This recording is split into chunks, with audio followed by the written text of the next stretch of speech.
All right, welcome to the Franchise Time Machine.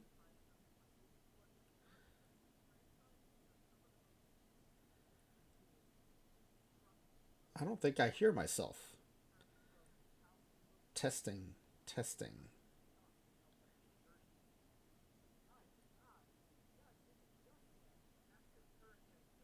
testing, testing.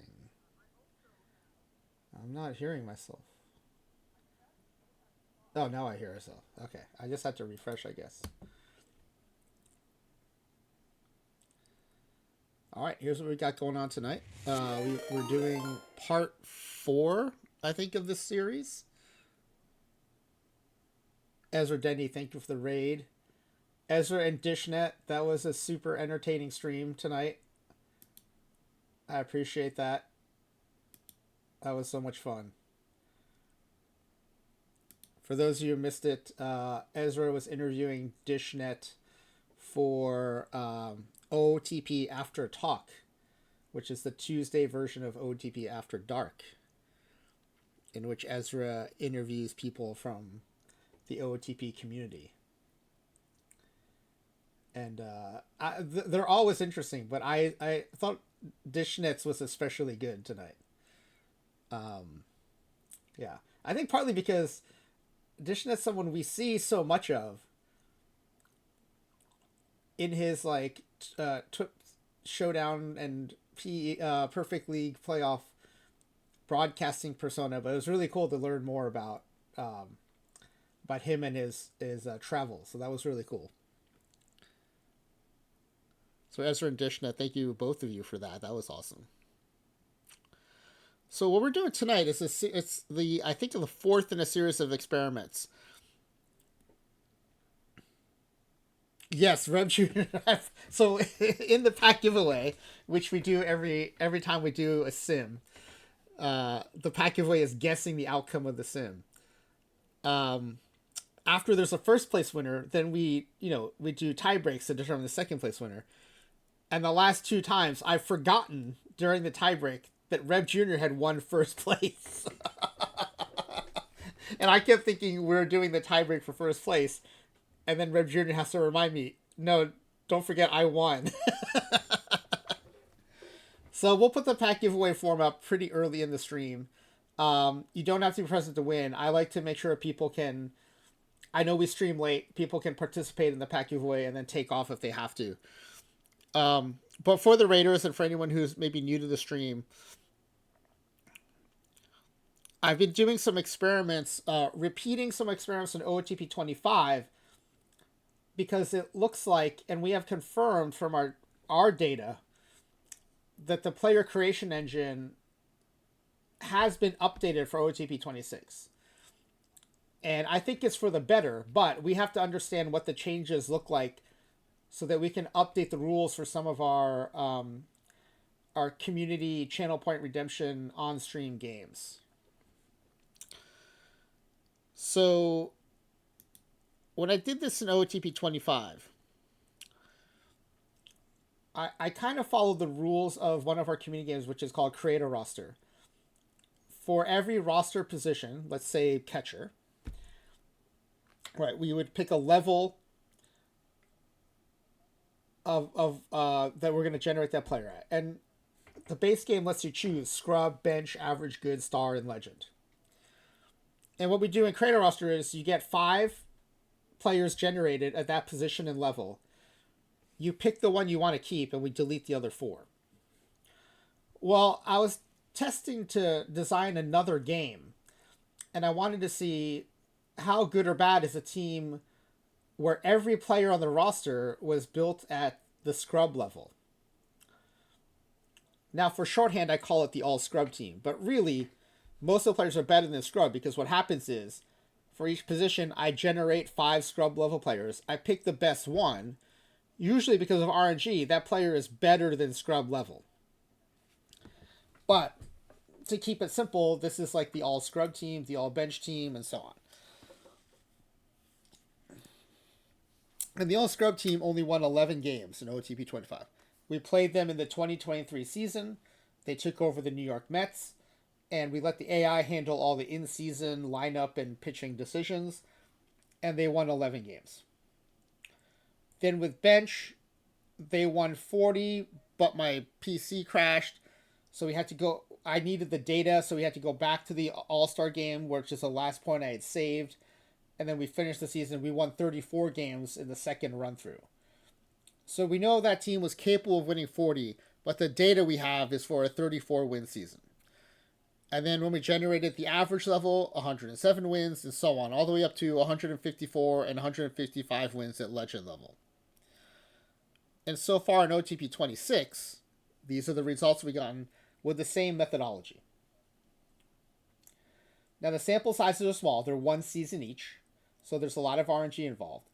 But when you tell me the number of wins is almost triple, I say that's more than RNG. That's most likely, I have a pretty high confidence interval that that is a significant, that there's a change there, and it's not just RNG. I would say the same for bench, going from 34 wins to 75 wins.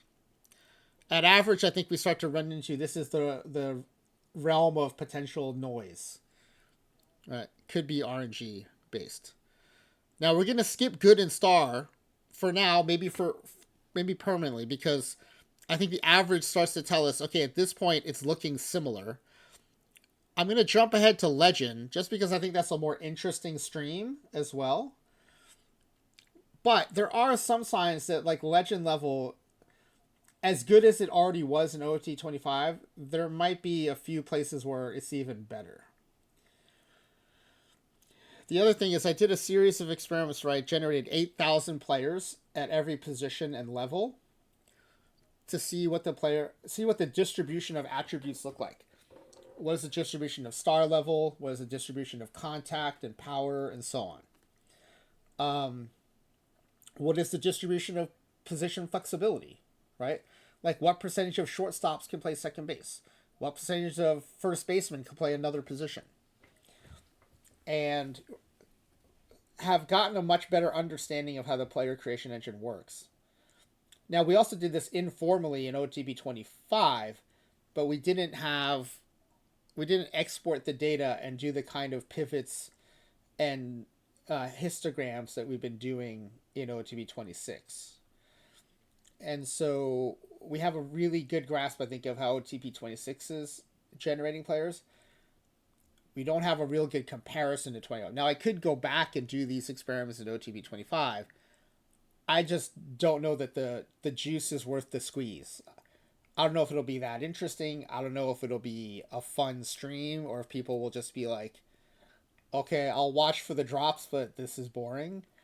I do feel like the OTP26 tests have been interesting. I just don't know that, like, doing it again in 25 will hold anyone's attention. But I do think running an all legends team will be fun. I feel like it's always fun when you have a roster of either really great players or really terrible players. And we had fun with the scrub teams for sure. But tonight we're going to do the legend level teams. And what I've done is I've adjusted the pack giveaway form so we could use it at every level of this experiment. So it has questions related to, like, how bad a team could be, which for this team I hope will be no-brainers for people to guess. But they range all the way up to questions for really good teams, which my hope is that's kind of the region in which we'll be, playing tonight. So let me go ahead and copy the form from last night.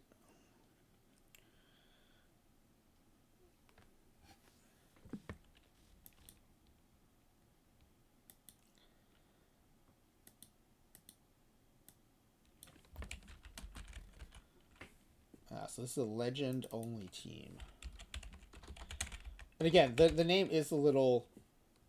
Well, at legend level, it's probably fine, because we're cherry-picking the best of each group of 5. It's just going to be like the legends of the legends. But, at the star level, it's a little misleading, because we're probably getting legend-level players if we're cherry-picking out of a group of 5 star-level players. But anyway... let me update the title, and then I'll put it in the stream. And then I like to do edits to the form in the stream so that if you have any questions about it, you can ask, and I can help make sure you don't trip yourself up when you're answering, and take yourself out of the running for the packs. So these have been pretty easy updates because we're largely doing the same experiment, just at a different level. So tonight's stream we'll be testing quality of players generated in OOTP26 at the legend level. Right. So, what was the experiment number for this in OOTP25?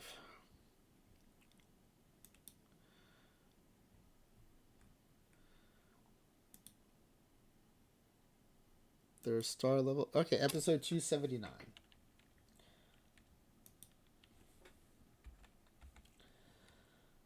And I give the episode number because if the VOD isn't on my Twitch, it might be on my YouTube. My YouTube account is the same, Franchise Time Machine.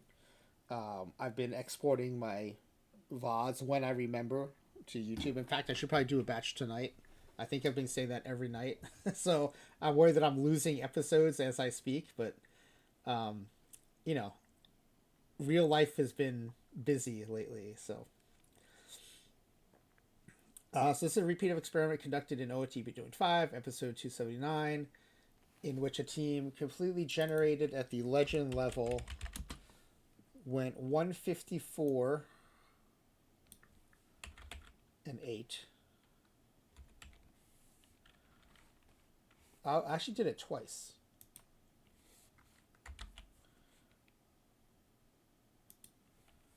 And what was the other one? 153?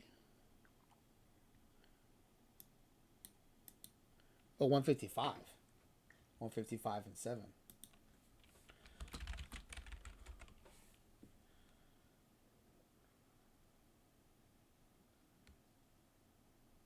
We've already done the scrub, bench,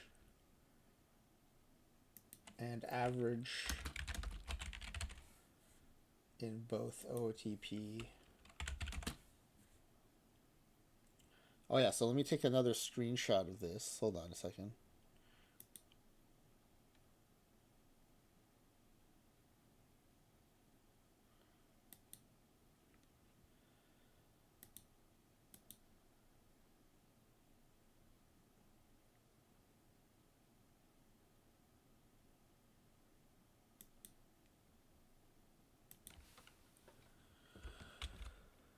Hold on, I'm going to put this in the...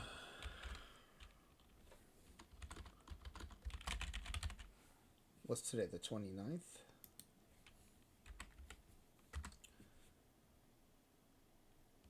Alright, I have to put this in my Google Drive first, I think. Sorry, Google Sheets is amazing, and it's super convenient, and it's free.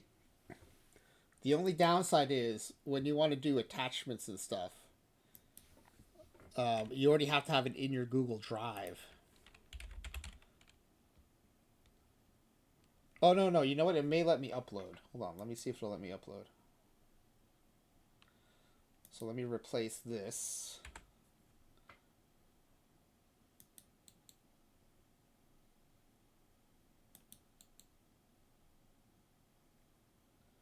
Or do I have to add a new one of these? Okay, it's just going to let me drag the image. So let me do that first.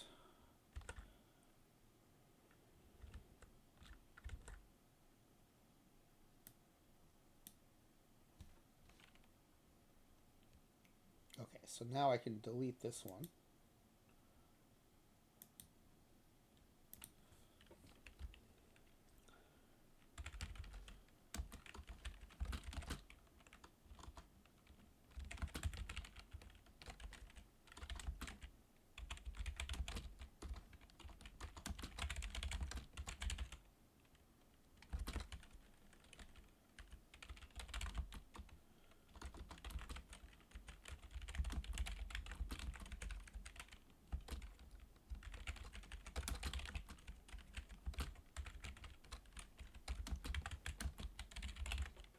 Okay, so that will give you some idea of what the 25 and 26 tests have looked like.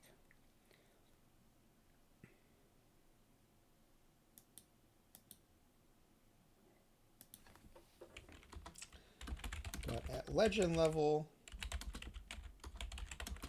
we're just getting the best of the best.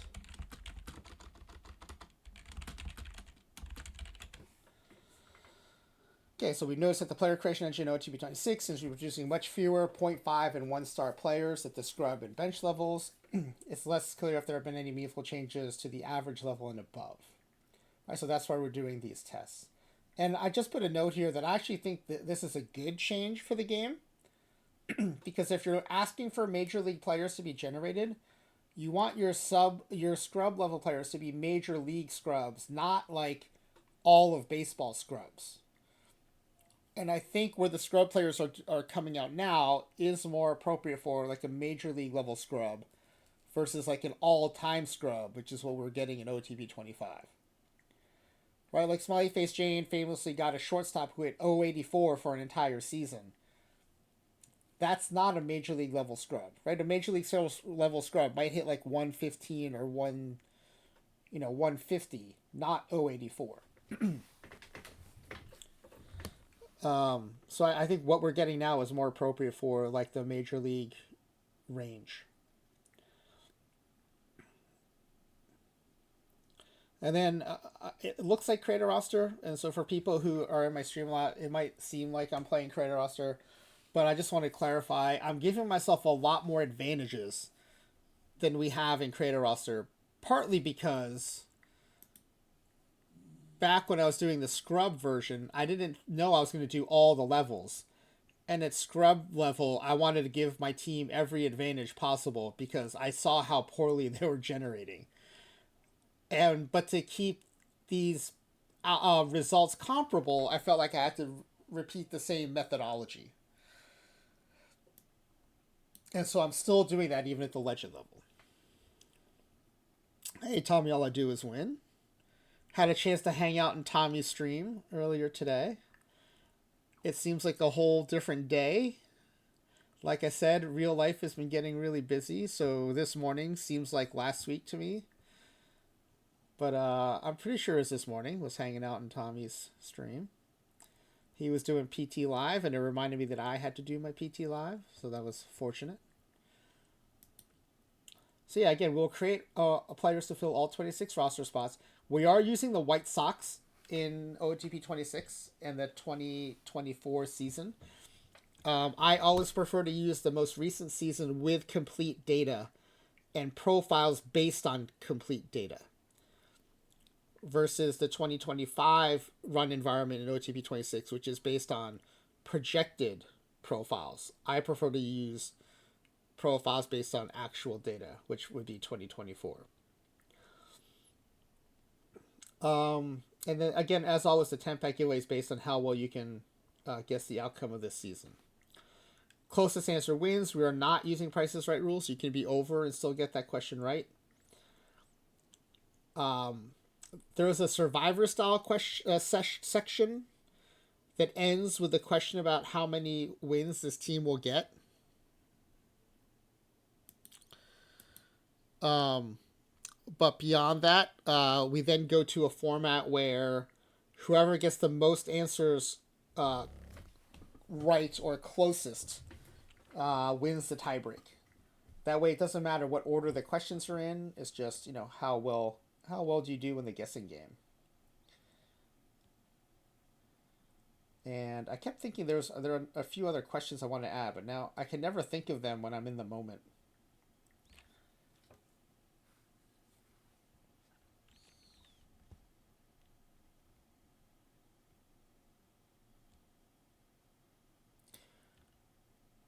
Oh yeah, I was going to add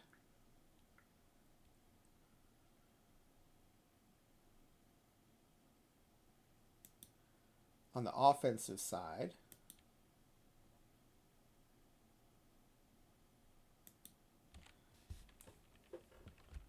how many regular season home runs will be hit by the batter who leads this team in home runs.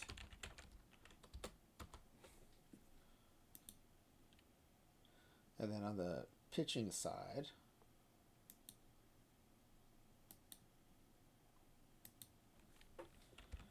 how many regular season strikeouts will be thrown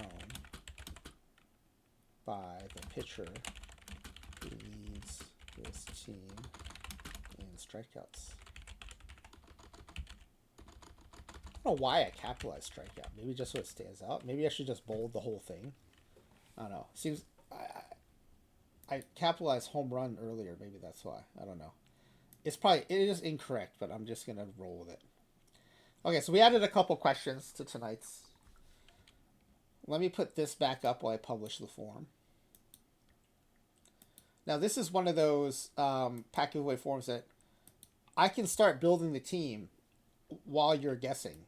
And in fact, most people, I think, like to wait until the roster is built to submit their guesses. But I put it up early because I know we're up late and not everyone can stay up as late. So if you have to leave, feel free to submit early. You won't have as much information as everybody else, but you might still win.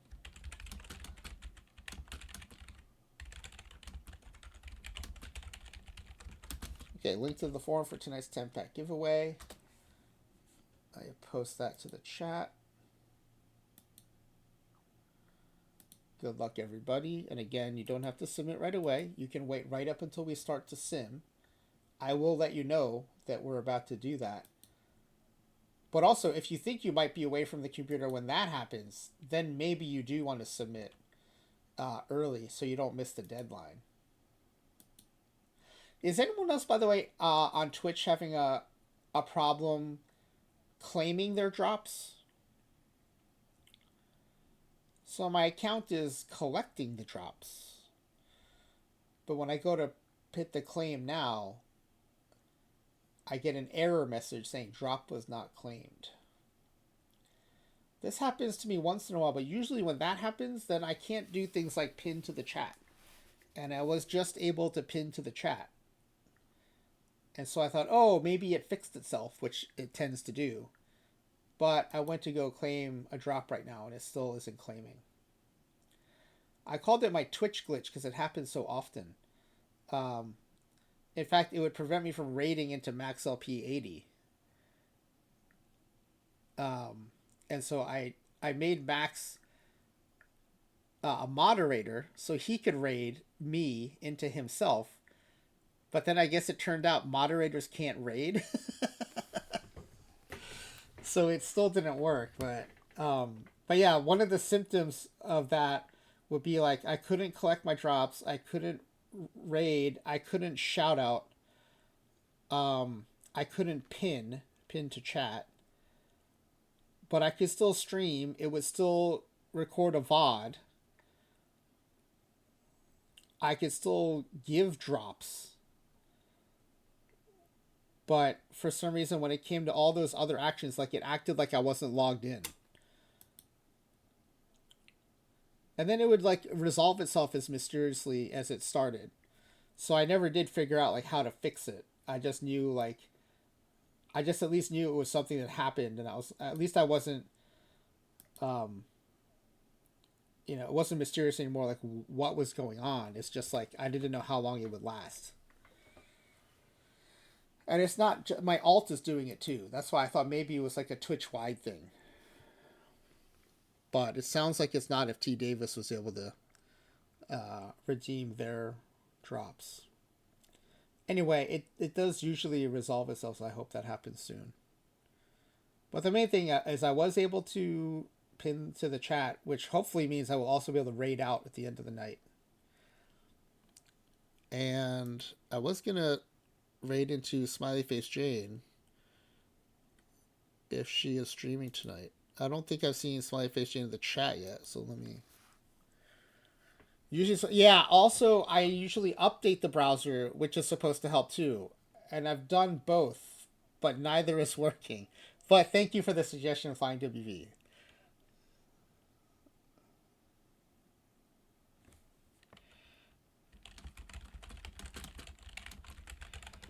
So, in case you didn't know, Smiley Face Jane is now our latest OOTP affiliate on Twitch.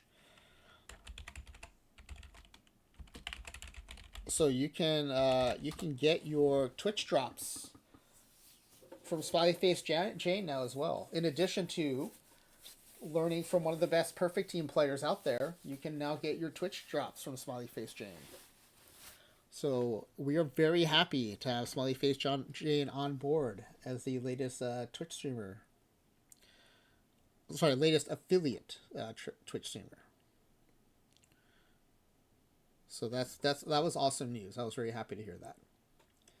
So again, we're looking to fill out this legend level row here tonight. And I was going to put in a bid on a variant, but of course I got distracted and missed it. That happens to me a lot. I was just telling Clay Dog, in fact, that I did that 3 times today. This is now the 4th. And it's not like I'm on there all day, but like 4 times I tried to buy a card, and 4 times I forgot what I was doing, and then by the time I remembered, the auction had closed. So, yeah. I think I've probably mentioned this before, but I was diagnosed as an adult. I guess it's like a phenomenon of adults getting diagnosed with ADD. Like they've had it their whole lives. It's been affecting their whole lives, but they finally get it diagnosed as adults. A lot of people get it diagnosed as kids, which I think is helpful, because then like you know what's happening, and you can fine to be diagnosed at 44. Thank you for sharing that. And for me, it was really helpful because it just made me realize I need to develop like coping mechanisms and tools. But also it helped. I think retrospectively, it helped me deal with a lot of issues of like, I guess like shame and disappointment and just being like way too hard on myself. And don't get me wrong, it's not like it's an excuse, but it helps me understand what was going on. And so when stuff like this happens, I'm not too hard on myself. I'm like, oh, come on, how could you be so dumb and miss that again? How could you do that 4 times around? I'm like, no, it's just like, that's what happens. if I'm not diligent about giving myself reminders or setting alarms or, whatever it might be, everyone comes up with different, coping mechanisms for it. This is what happens. And so instead of like scolding myself, I just remind myself, oh, that's right. Like I forgot to use my toolkit on these. And so I missed out. And frankly, like missing out on a variant auction, very low stakes compared to like forgetting to pick up my kids at daycare, right? Or, something like that. So all my focus is on making sure I don't miss up pickup. So I know other stuff is going to fall through the cracks. But yeah, anyway. And I do like that both the Twitch community and the OOTP community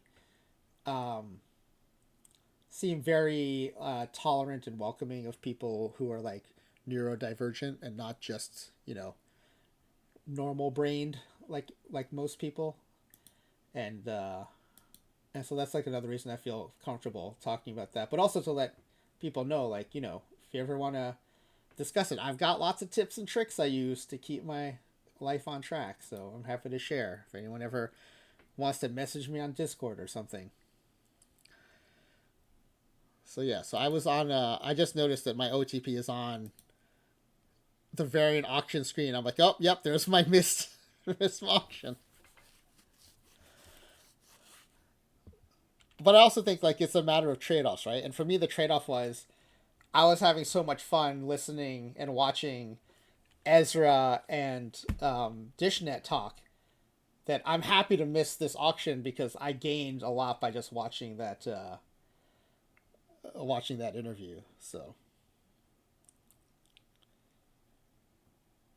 yeah, so T Davis, at least for me, there are one of the things I learned is like all the different varieties of attention types that fall under ADD. And so I don't have the hyperactivity. I just have the attention deficit part. But what I didn't realize, and one of the reasons I didn't think I had ADD for the longest time is, um, I guess whatever type of ADD I have, I'm also able to hyper focus on things that I really like. But then I'm very like stereotypically ADD about other things. And because I could focus on those specific things, I always thought, oh, well, I'm not ADD because I'm able to focus. But like, when I was in school, my friends used to call me the absent-minded professor because I was forgetting stuff. But I was ignoring all that and saying, yeah, but I'm able to focus on stratomatic statistic keeping. So I cannot be ADD. And like even, OOTP. I can focus on OOTP for hours. And in the past, I would have used that to tell myself, oh, I can't be ADD because I can focus. But what I didn't realize is that is actually one of the symptoms. Or, yeah. Yeah, D Block. The electronic reminders are awesome. I just haven't gotten the habit of setting them, um, especially for things like variant auctions. But I do use them a lot for like picking up my kids and stuff.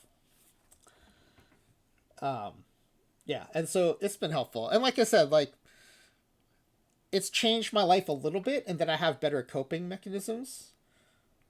But what's really changed is like the internal dialogue I have with myself, and I'm not nearly as hard on myself as I used to be. And not to say that I'm giving myself a free pass, but instead it's more about like instead of just scolding myself, I'm just like saying, okay, look, that's what happened. You forgot to do A, B, and C, right? So you just need to remember to do those things. Whereas in the past, I would have been like, oh, God, come on, how can you be so. And it's like whatever pejorative adjective you want to put in there, lazy or stupid or, whatever. It's just like a much better, more positive, um, and it's an internal dialogue that like helps me improve instead of just like beating myself up. That's the big difference, I think. But yeah, so like if any of that helps anybody, I'm happy to chat more about it offline if you ever want to discuss. So let me get out of this variant auction page. I just want to check on one account to see if there's any interesting. Okay, there is a live silver that we're still in. I wonder if this is worth looking at. Any tournament that I'm in that's coming up on 4 hours, I always like want to see what's going on. It could just be like round 3 or something, and it's literally round 3. But we're in a game 7 against the Bayou Goats of Roto Sam. Let's see, we just finished a 7-game series too, so my team's probably pretty tired. The D-Town Hillside Rams of Peter Dragon, we went 7 games against. Is anyone else in this daily live silver? It feels like the kind of thing a lot of us might be in.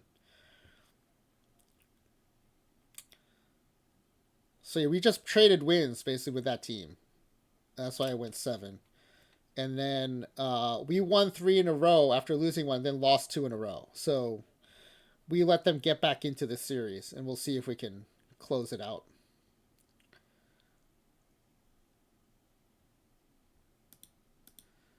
Let's see. Is this a Clubhouse Star? No, these are historical packs. So really, we're competing for PTCS points. But still, it's always fun to go deep in a tournament. So we'll see what happens here.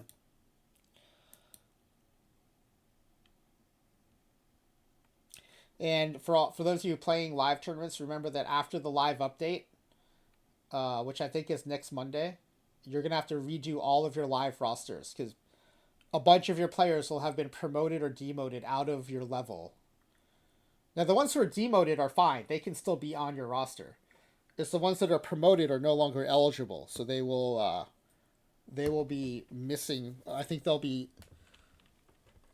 either be still there but red and won't be able to play, or I don't know if they actually get removed. I kind of feel like they get removed because I remember after past live updates, my roster would have like 19 players in it. So just a public service there to remind you to do that. You know what? I want to take a quick peek. I think there's some iron tournaments going on too that I'm in. Maybe one of those will be more interesting viewing.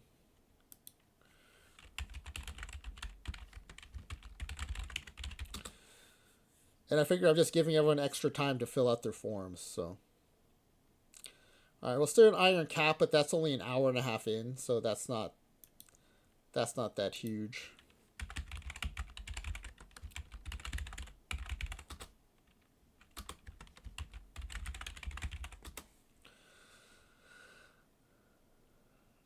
Oh, and we got knocked out of another iron tournament. So let me sign up for one here real quick.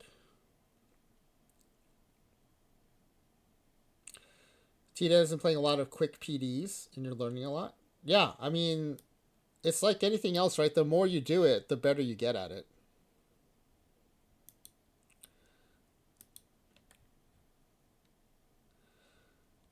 All right, let me go back to that. We'll just keep that as our backup sign in. Oh yeah, D block. That's another big important thing. The relief pitchers that you've been using as starters in the relief position spot, they will probably be corrected to show as starting pitchers.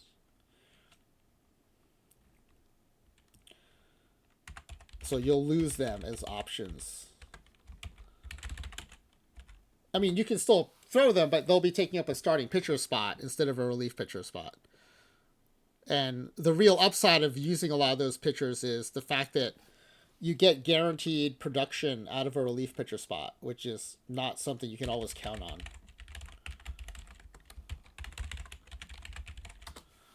But yeah, thank you, Dila. That's a really good reminder, too. Okay, you know what? This is about to fire. Y'all are waiting. Y'all are able to work on your forms anyway.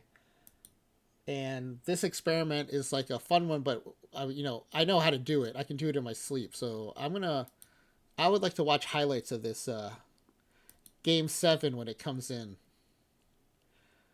I'm also kind of curious to know if the notifications you get when you have scores hidden. Because before you could have scores hidden and then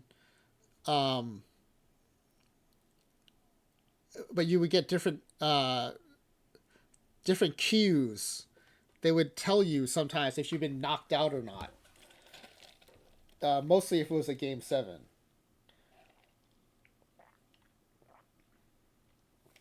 So I'm kind of curious to see if that still exists in OOTP26. Yeah, D-Block brings up another thing is positions will be updated. So Chaz Jism is listed as a center fielder, but he's mostly been playing infield, second base, so his position might be changed. So that'll affect both your Perfect Team Live and your... It won't affect your live rosters as much because they'll still have that position rating, probably. It's just their primary position may have changed. But for PT Live, it will really screw you up, especially if you just like keep rerunning your rosters and changing your pitchers. That could have an impact. All right, so let's just watch this game just to see if I advance, and then we'll run the experiment. But the pack giveaway form is up. You can start filling that out. All right, we are the away team, and this is Game 7. The winner advances to Round 4. And this is a daily live silver tournament. And we are the teal color team, and the other team are the blue color team. All right, top of the first. I like seeing this. We're already up 1-0. Paul Goldschmidt up facing a lefty. Fly ball into deep left field. That's a line drive home run. Only 337 feet, but that got out of there in a hurry. All right. We're up 2-0, bottom of the second. The Bayou Goats are up. Trey Turner at bat with a runner on second. 3-0 count. And that's a walk. First and second. 1-1 count to Malloy.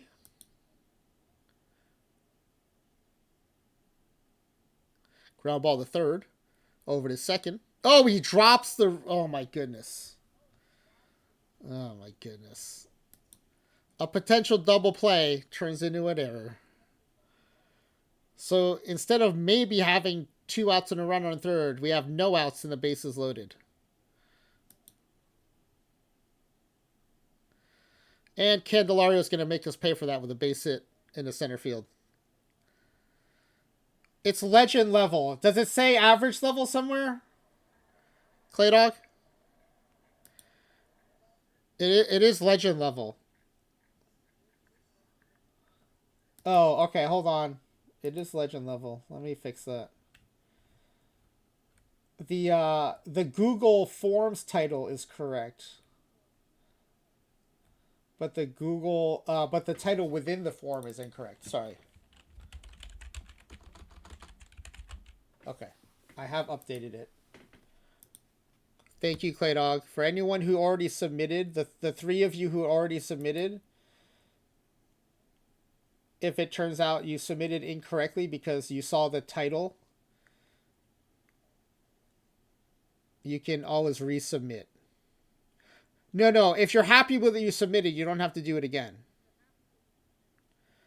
But if you were thrown off by the incorrect title, I usually let people resubmit.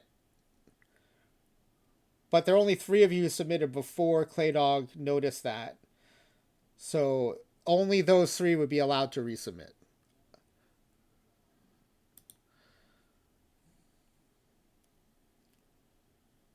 Nope, you don't have to start over. Until you hit submit, nothing is final. There's the double play we were looking for. So error on the double play, error on the form, errors all around. Line drive into right, that's going to fall in for a base hit.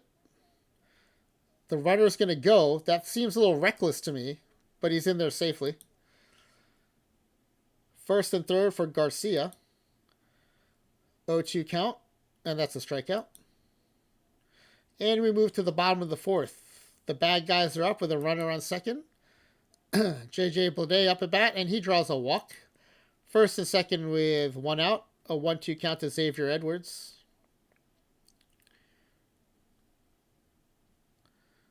And he strikes out. Yeah, D-Block, if you were thrown off by the title, you should resubmit. Just fill out a new one and submit it. Ground ball to first, unassisted for the out. That ends the inning. It's never good when it's the opponent's highlights. Back to back to back. Ground ball to short, double play. Although you could argue a double play is our highlight, maybe. It's our defensive highlight. All right, top of the 6th. Finally, an offensive highlight for us. Adolis Garcia leading off with a full count. Draws the walk for Mets legend Mark Vientos.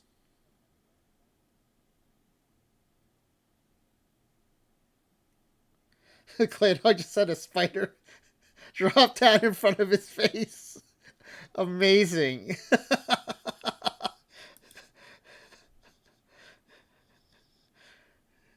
Did you just eat it out of the air? Just go home. Kerry Carpenter leading off the 7th, a 1-1 count.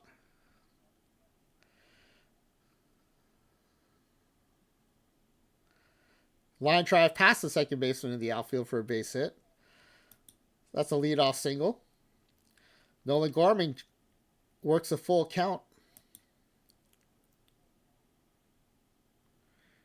And he goes down swinging.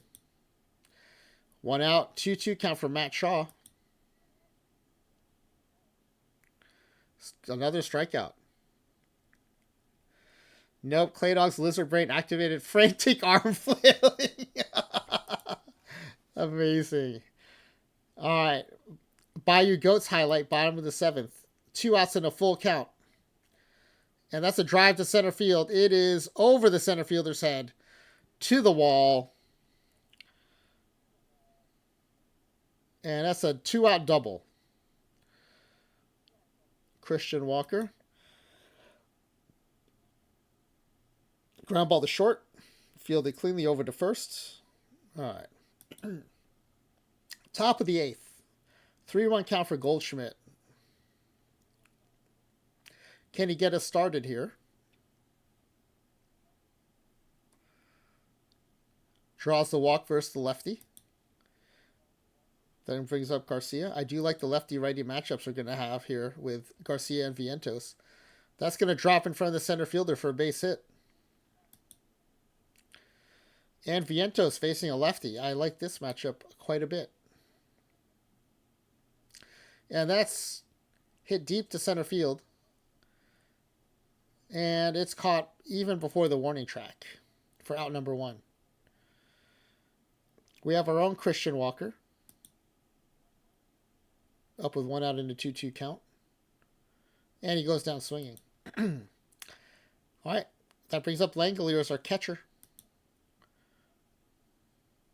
Another strikeout. Strikeouts are killing us. Errors and strikeouts killing us. All right, Malloy. Manaya's in the game for us. And that's a line drive to right field. That's a 1-out single for the Goats. 2 outs now and no one on for Candelario.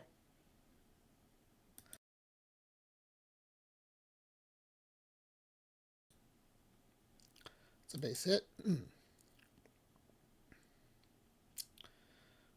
That brings up their Langoliers. We got Langoliers versus Langoliers. Fly ball to right. And that's the 3rd out. All right, top of the 9th. 2-1 count. Mets legend Francisco Alvarez. He's got good power versus both righties and lefties. And he slaps that one up the middle for a base hit. Nolan Gorman. Don't love the lefty-lefty matchup, but he still has some pop.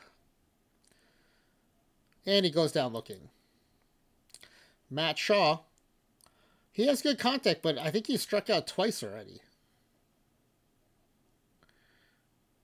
And another one.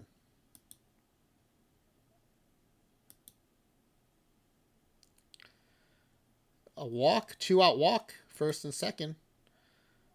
Goldschmidt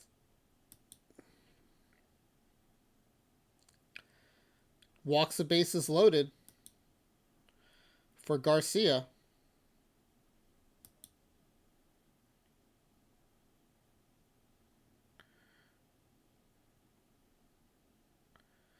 Oh my goodness. What a waste of a rally.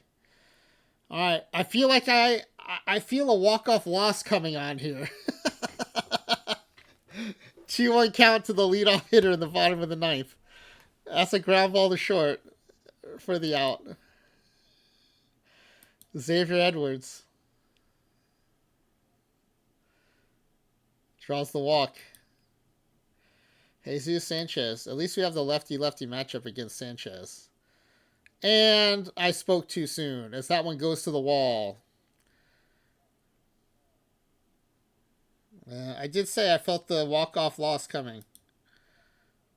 And there we go. There it is. The walk-off loss. All right. Good luck, Bayou Goats. Man, that error in the second inning came back to haunt us. I mean, they still might have tied it up in the 9th because they had 1 run already. And they would have had a runner on, but... So what do we get here? We get a historical silver pack when this is all said and done. And we get a few PTCS points. And we have an open slot, but we're already booked up. I like to keep 1 slot open so that As long as I have my 3 favorite tournaments lined up. This way, when early silver fires, I just sign up for another early silver. No, D-Block, I've been pretty good about opening them so far in 26. It is early, though. It is early, though. But so far, I'm keeping up. It's why I've done. That's why I'm doing a Thursday pack ripping stream every week, so I don't fall too far behind. All right, let's open up the game and let's start setting up this experiment.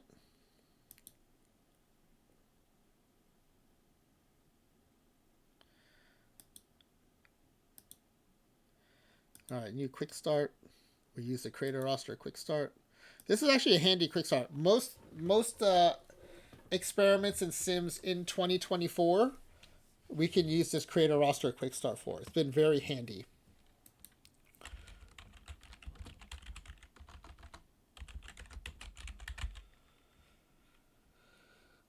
You know, D-Block, I still never understood call your thingy.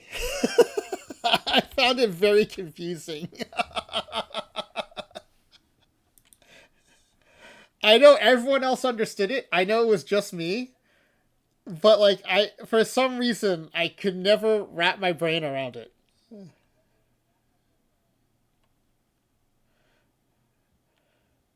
Alright, so let's see. We're gonna take over the White Sox. We do need to be in commissioner mode and cannot be fired.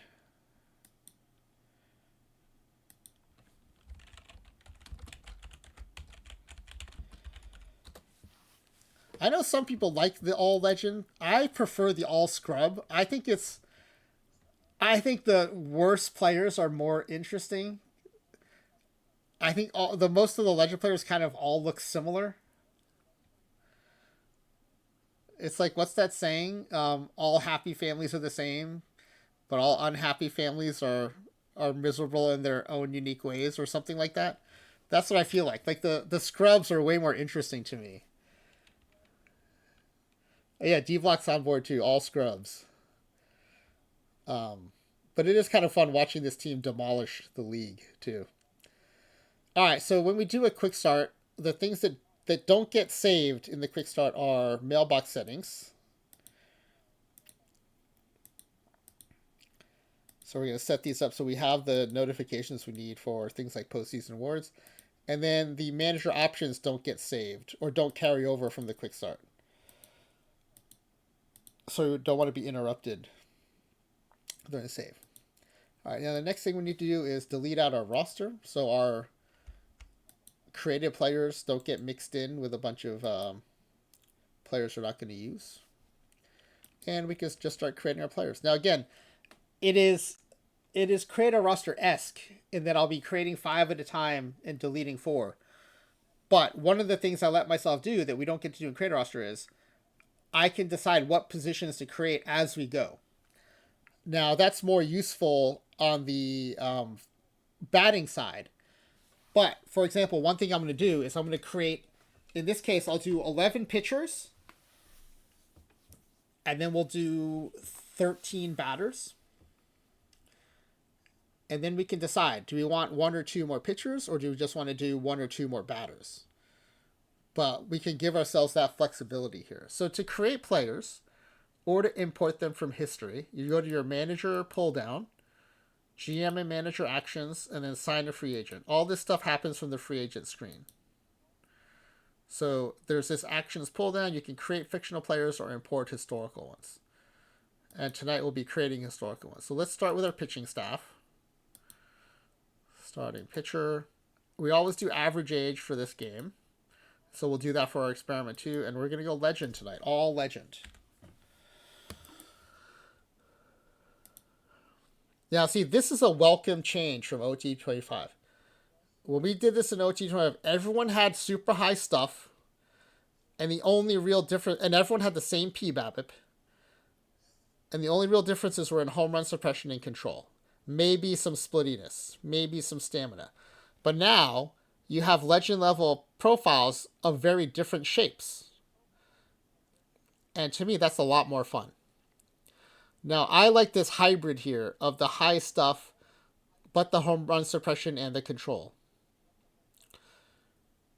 What I don't like, though, is we're trading off 10 stamina points to get there. But we're getting 20 stuff. We're also giving up 10 control. But we get 5 more battles. So overall, I'm happy with Nick Maynard. Now the last check I'd like to do is would I rather have 5 more stuff, probably for Lozano, because I wouldn't give up 15 home run suppression. I wouldn't give up 10 home run suppression either. So I like Maynard. I'm gonna go Maynard here, even though the stamina is lower. Now the good thing is my bullpen's all legend too, so I don't mind. I don't mind having the lower stamina. Is it all blue pitches?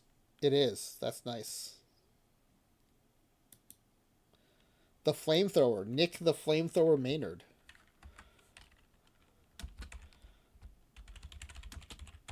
Now, even though they're all legend, I'm still going to add legend to their name, because it makes it easier for me to spot them in various rosters and reports.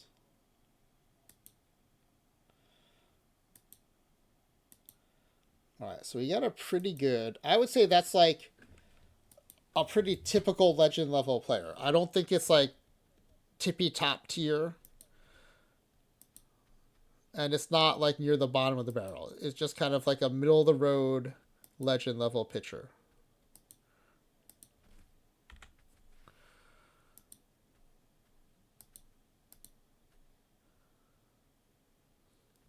This looks a little more like what we used to see in OOTP25. But even then, like, you have some slightly different shapes here. Whereas in OOTP5, towards the end especially, it was like all stuff, control, and then like a little bit of variance on other stuff.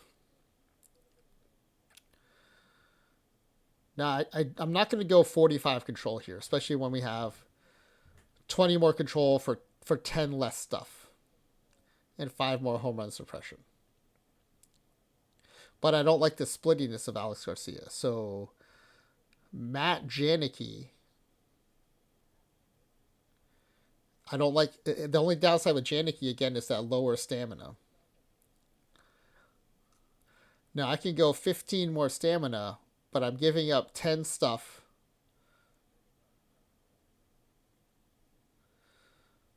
Well, that's it, actually. I'll be giving up 10 stuff for 15 stamina. Everything else is the same. He's not as splitty. Oh, no. Janicki's not splitty. Janicki's actually just low stamina. So I'm going to take Janicki for the same reasons I took that other guy. We have a legend level bullpen backing these guys up. Like for creator roster, I might not take this guy because with the low stamina, you've got a bullpen of average and bench level relievers. That's a problem. But for this sim, it's not a problem at all. Because our relievers will probably be as good, if not better, than our starters. Especially at the higher levels, depending on what you like, we do tend to see some really good relief pitchers at the legend level. All right, here's starting pitcher number 3. I think we're 2 righties so far, so we'll look to get a little bit of variety. Which would mean a lefty. Okay, another thing we get to do in this simulation that we don't get to do in creator roster is see who we've already got. This is probably more helpful in the batting because you get to see, who you've already got in on your roster and position coverage and stuff like that. But okay, we've got 2 righties, relatively low stamina. There's no lefties in this batch, but we're going to look for a lefty eventually. Okay, everyone's got the same stuff, so I can factor that out. I'm not going to take the guy with the lowest BABIP or PBAP or home run rate, so Pfeiffer's out of the equation. So everyone's got the same PBAP as far as I'm concerned. So if I want to go 5 more control, I've got to either give up 10 home run suppression or 5 home run suppression, which I'm not going to do. So Alex Diaz is our guy, and he's tied for the highest stamina in this pool. So I really like this Diaz pick here. We've got Flamethrower and we've got Fireball. Nice.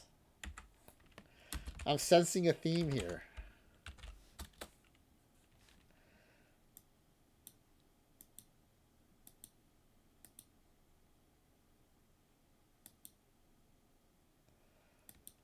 All right, a 4th starting pitcher.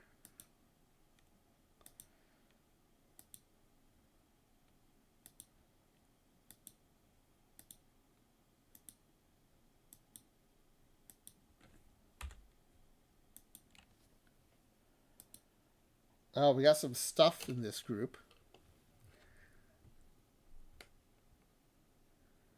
Wow, it is tempting to go 75 stuff, 75 home run suppression. But, and I am looking for lefty, but he's a lefty who's very splitty. I don't know how I feel about that.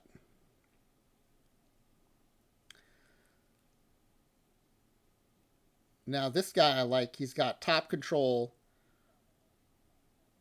2nd best home run suppression. He's also pretty splitty, but he's splitty towards righties, and of course there are always way more righties than lefties. Now, I'm giving up 10 stuff compared to Caballero and 5 home run suppression, but I'm gaining 10 control and 5 stamina. And he's 5 points less splitty.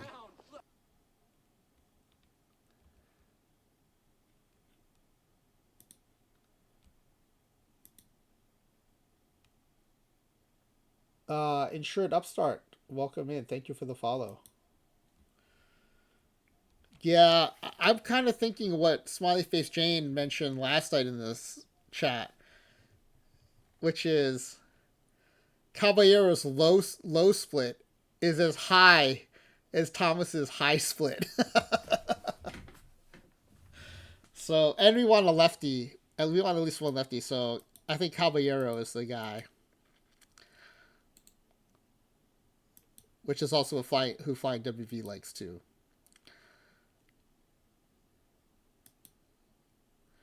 I mean, the split's not bad. It's splitty, but if you just look at the V right profile, you would still think that's a good pitcher.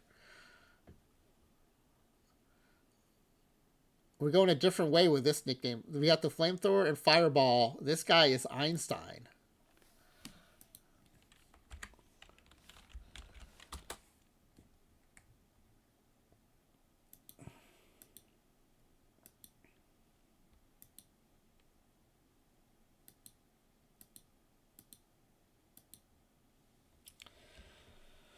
All right, I believe that's 4 starting pitchers. Let's take a look. Yeah.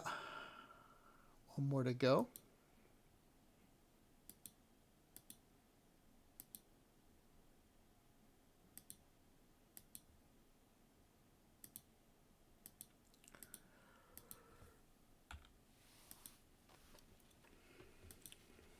Wow, look at this. At legend level, we got a 4-star and a 4.5 star. Well, I think we're about to get another lefty here because I kind of like Kyle Moles. Again, he's even splittier. But top stuff, top home run suppression, top control. I can't see not taking this guy.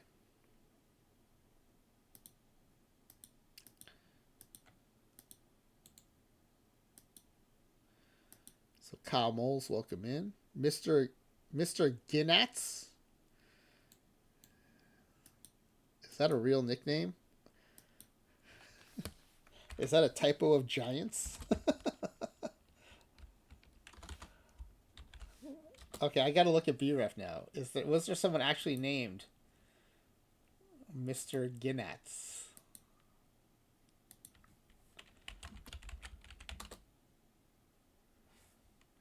Not as far as... Yeah.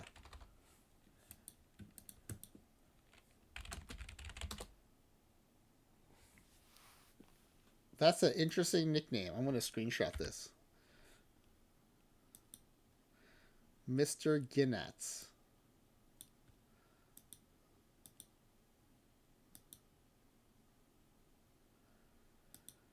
All right, so let's see. That's our rotation. 2 lefties.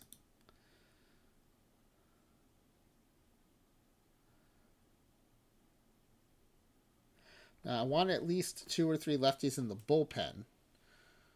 So let's generate some relief pitchers first. One thing we learned in our experiments is relief pitchers have a 25% left-handed rate. Closers only have a 12.5% left-handed rate. So because of that, we're going to generate some relief pitchers first, just to get a shot at some lefties.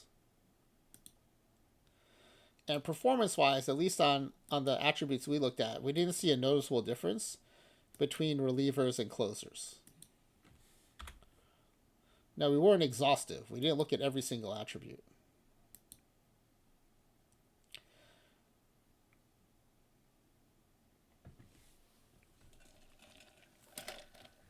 Wow, 3 off-scale stuff, guys.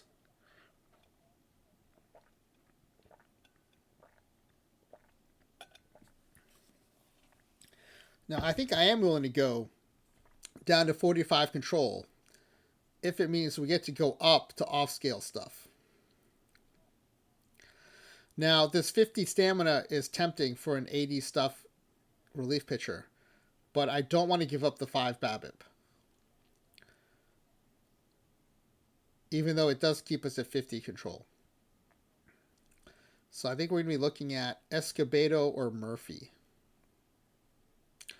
And I really like that Murphy has this reverse split where he's better versus lefties. So we're going to go DJ Murphy. With his off-scale stuff and his cool reverse split.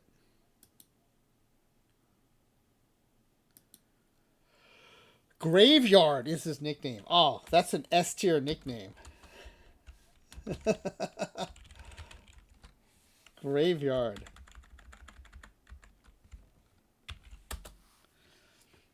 Love it.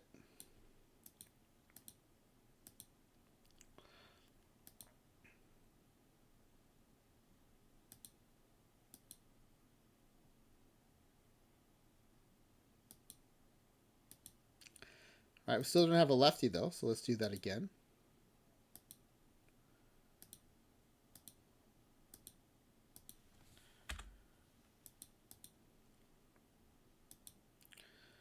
Ooh, 3 more off-scale stuff pitchers. And one of them is named Bill Pitcher. Are you serious? Bill Pitcher, the relief pitcher? Wow. 85 stuff, 70 home run suppression, top P BABIP, lowest control, not splitty. I mean, we're going Bill Pitcher here. Bill Pitcher.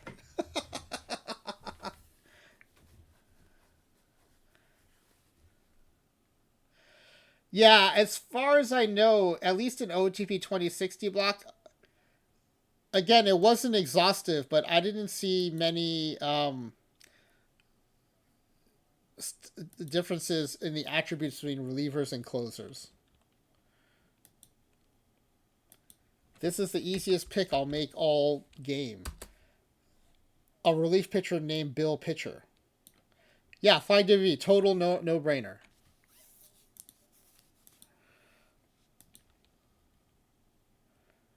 Hey, Kynan, we were just talking about alarms. We're talking about electronic and other coping mechanisms to keep from forgetting to do stuff.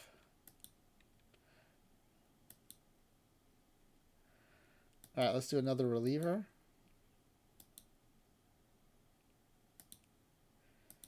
You didn't miss the pack giveaway, though. The form is still pinned to the chat. You did miss the creation of our starting rotation.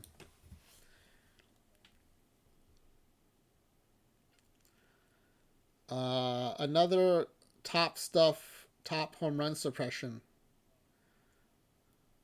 And this one's a lefty. This lefty is reverse splitty too. I love that. We're going to go Justin Hurd.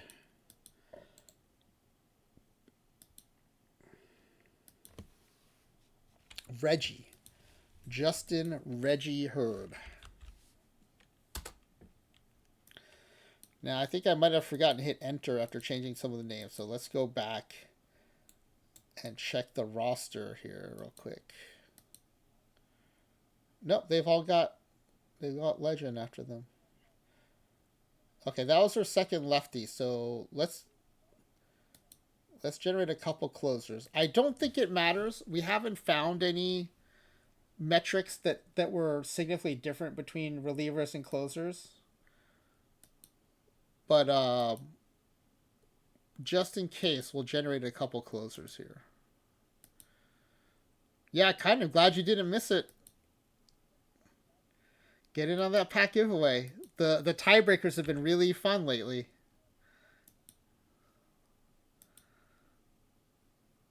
Yeah, a few more above scale stuff pitchers. Now this one's got 50 control and a reverse split. So yeah, we're going Chad Singley.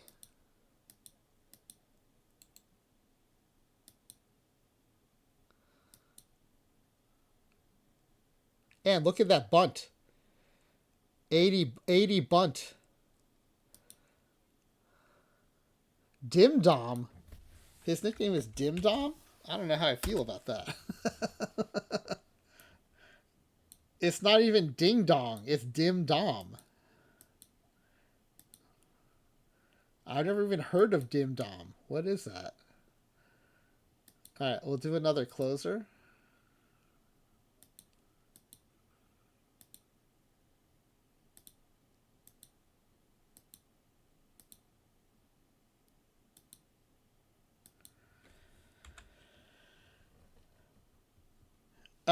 You know what? I don't recall who did well in the tiebreak.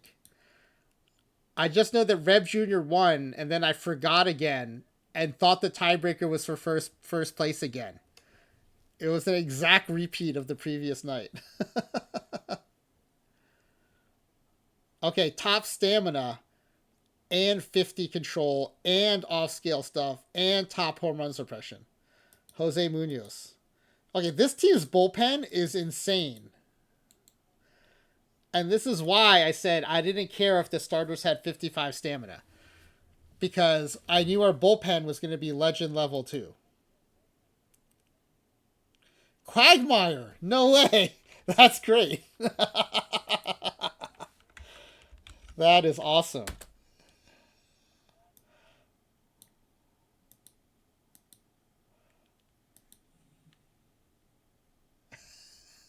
Yeah, we can have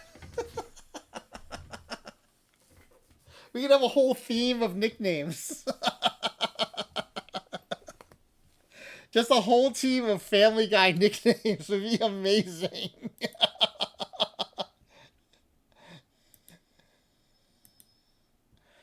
All right. Let's see. We've got the two lefties. I wouldn't mind having one more. So let's go back to generate some relievers. Just because we get a greater likelihood of lefties at reliever versus closer. What I do wonder is I want to go back to the reliever and closer data and see if there's a difference in things like stamina. Because we looked at stuff and control and there wasn't a significant difference. But maybe for stamina. All right, we've got a lefty here. We got two lefties here. Check out this funky profile. 55 stuff, but 80 home run suppression and 70 control. And 50 stamina. This guy would be like a great middle reliever.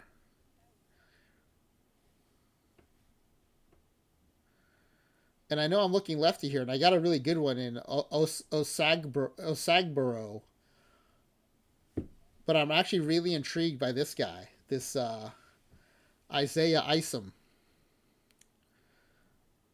I'm going to grab Isaiah Isom to be my middle reliever and hope that we get another good lefty like Osagboro. We've seen enough of that Osagboro profile that I am optimistic that we'll see another one. The Woonsocket Rocket. That sounds like a real nickname. I gotta look that one up.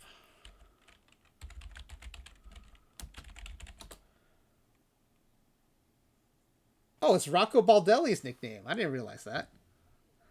That's an awesome nickname, by the way. That is great. I didn't realize that was his nickname. That's an awesome nickname. Now this guy's from Douglas, Georgia, but whatever.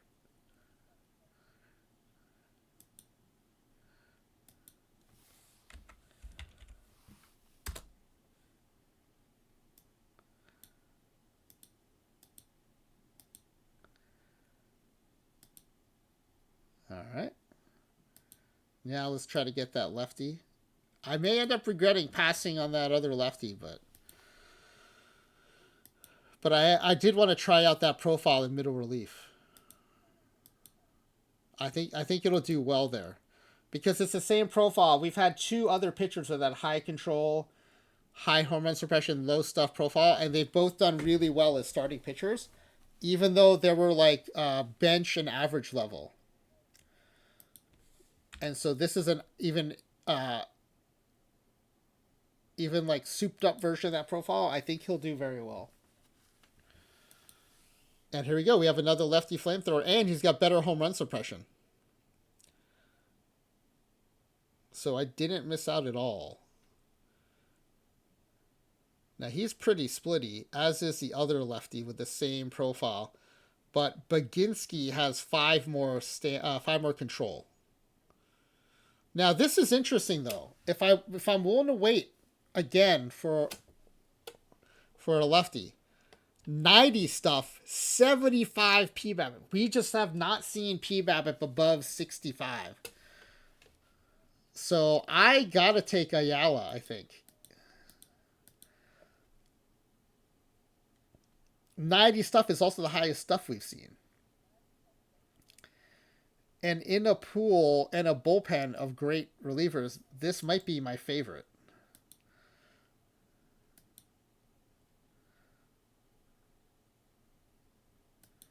Juan John Ayala. The nickname actually kind of works. Now, we did kick the can down the road on the lefty, though. So now I'm putting Ayala in as my closer, but what does the AI want to do?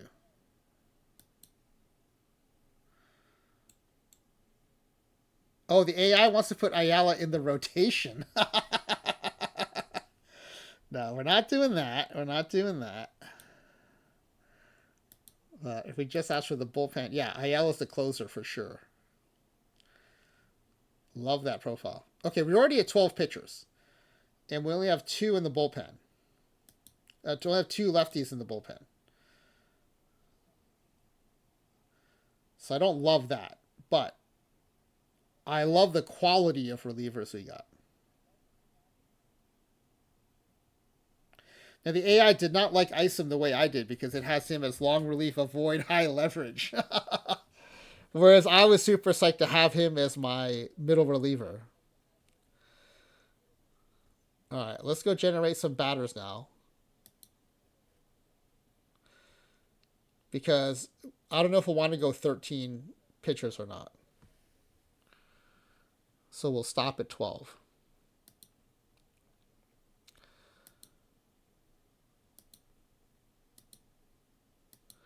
And let's start with a couple catchers.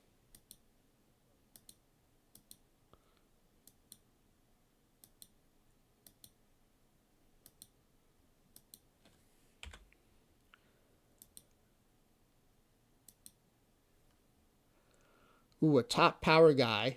Everyone can defend. Simon's not the best, but he's also not the best batter. So he's basically just out of the running. We've got a contact eye guy in Molina. But I think I like this top power here from Santiago. Now we can go down 5 power and up 10i and go with Nick Austin. I don't know that I trade 10i for 5 power. Or trade away 5 power for 10i. I think I like the Santiago too much. He's good defensively, flat 60s across the board.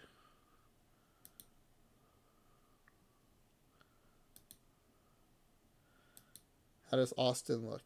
Austin's got better blocking, framing, worse arm.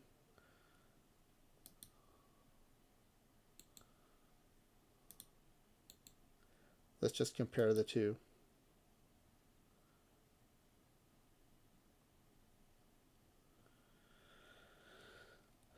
So they're both right-handed bats versus lefties. Santiago has a contact advantage. Austin has an eye advantage. Versus righties, Austin has a plus 10 eye advantage. Defensively, overall, they're the same at catcher. Now, Austin's a more useful outfielder.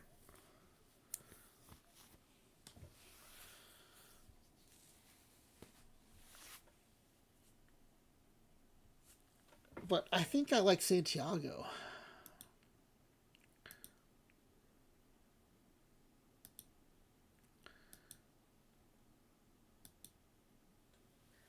I think I'd rather have the 5 power than the 10i.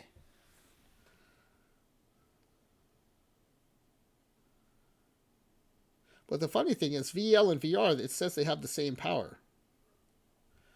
But in their overall, it says that Santiago has 5 more power. Now, again, these ratings are in increments of 5. So it could be that, this 80 is like an 82, and that 75 is a 78, and overall he has a plus 5 edge. And I like the slightly better arm, so we'll go Santiago. I don't think we can go wrong here. Neither one's like obviously better or worse.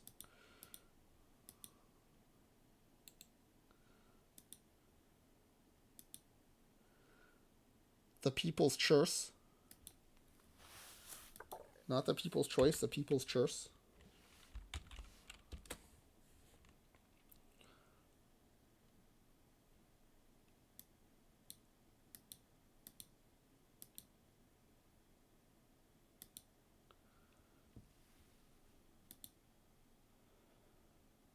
All right, let's do another catcher. Now, Santiago is a right-handed batter. So if we can, I think prefer to look for a left-handed batter here.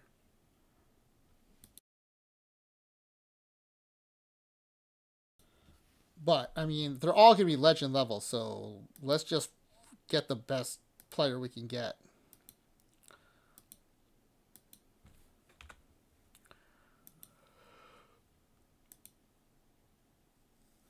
Look at those eyes.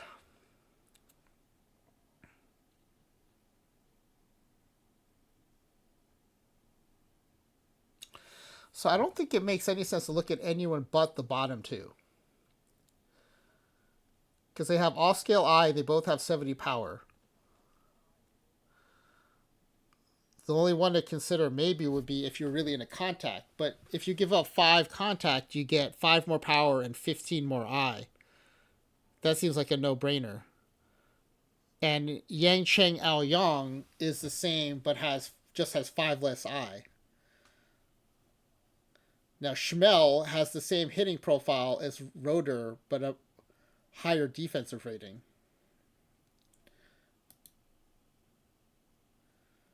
So I'm not sure why we wouldn't take Schmel. Plus his last name is Schmel.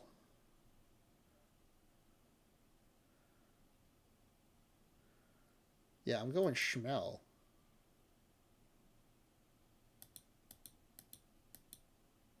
And I just like saying Schmel.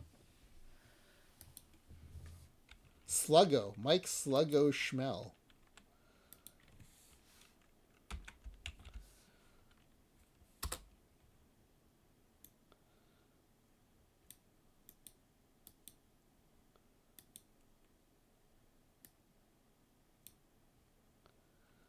All right, let's generate some shortstops now. Again, this is taking advantage of the information we learned from our tests.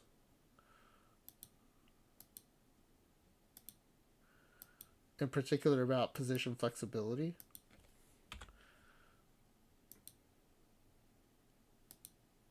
Holy cow, 90 power, 80 I. Now look, that sounds good, but 80 power, 80 I, 75 contact.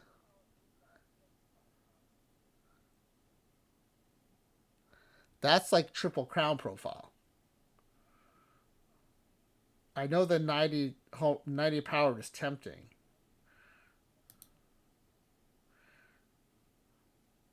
Now, he would actually be a decent third baseman. Although Smiley Face Jane reminded me that we have development turned off. So if it's like a 40 third base with 70 potential, I don't know that they can train up to 70. Because I think the training up is part of development, and we have development turned off. And I wasn't even thinking about that until Smiley Face Jane reminded me. I still might put him at third because he has a great arm and not great turn double play. But this is if I go with a power I guy. Even on his weak side platoon, he's a 90 power. On his strong side platoon, he's a 95 power. I think I have to take this guy just to see what he does. Now, in full transparency, I like this Patino profile better. I prefer the Triple Crown profile like this. But I can't pass up on 90 power, 95 versus lefties.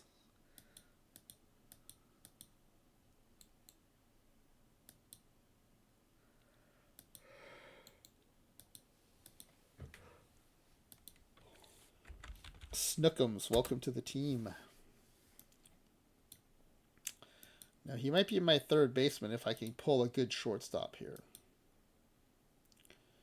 So let's go shortstop again.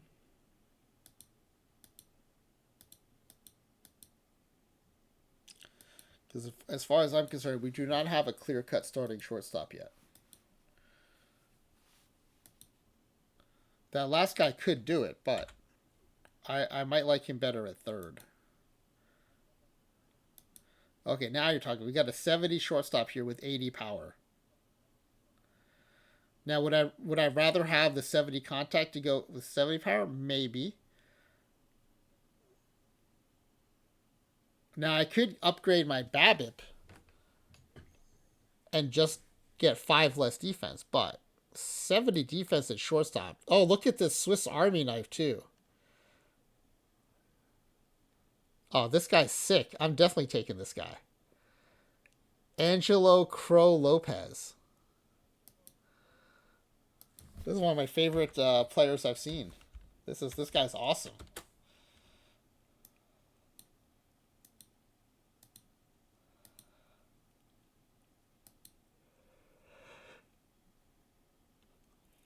All right, so that guy's my shortstop. So that means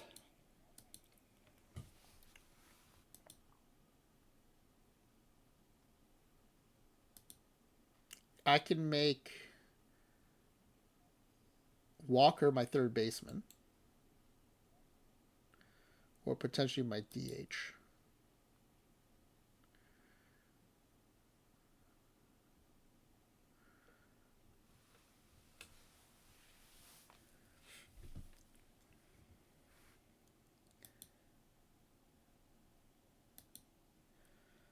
All right, looking for a second baseman, but we're going to get that by creating another shortstop.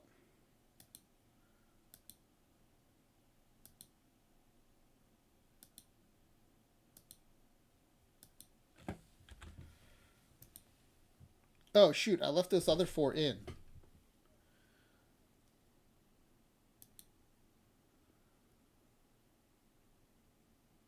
I don't know who was from that last group and who wasn't. So I think to be fair, let's just delete all of them and we'll just start over.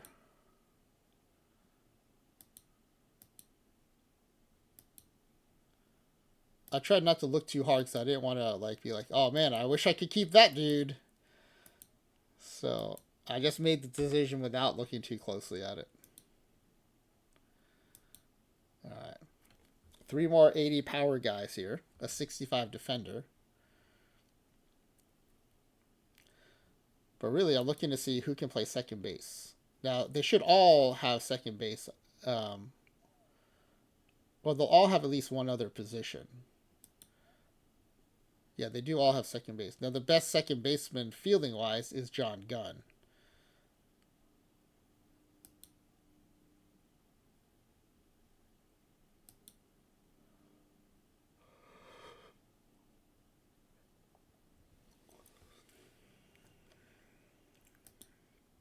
Yeah, that turn double play is perfect for a second baseman. 80 stealing ability, 75 base running, 80 power, 80 eye, 60 contact. John Locomotive Gunn. Love it. The only other guy I would consider is this 70 contact, 70 BABIP, 70 power, 80 eye guy. But he's not nearly as good in the field and doesn't have the base running to go with it. Gunn is potentially our leadoff hitter as well.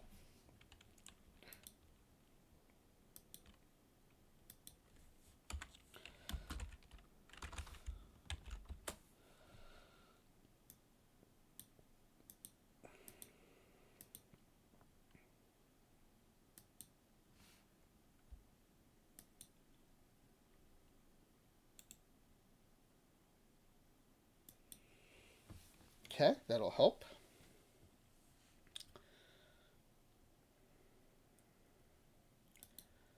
Now let's go ahead and at least generate one first baseman, so at least we know we have that position covered.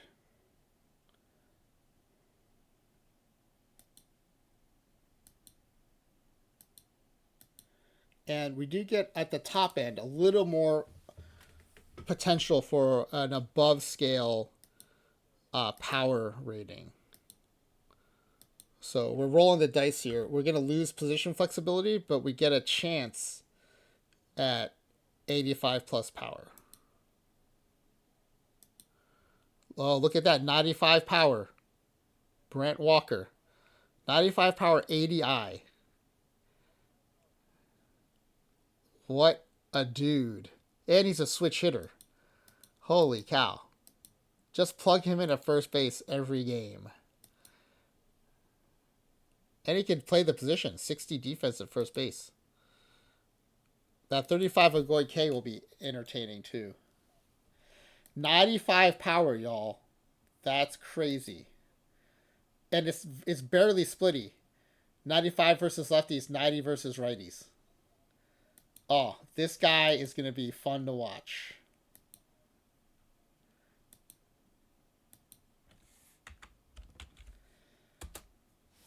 I'm putting my MVP bet on him already.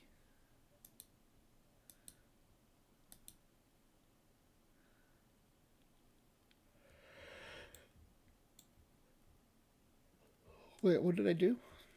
Oh, I'm trying to assign him to a team.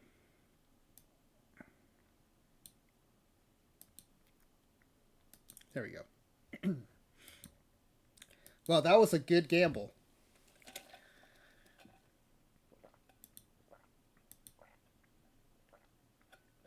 All right, now let's generate some center fielders.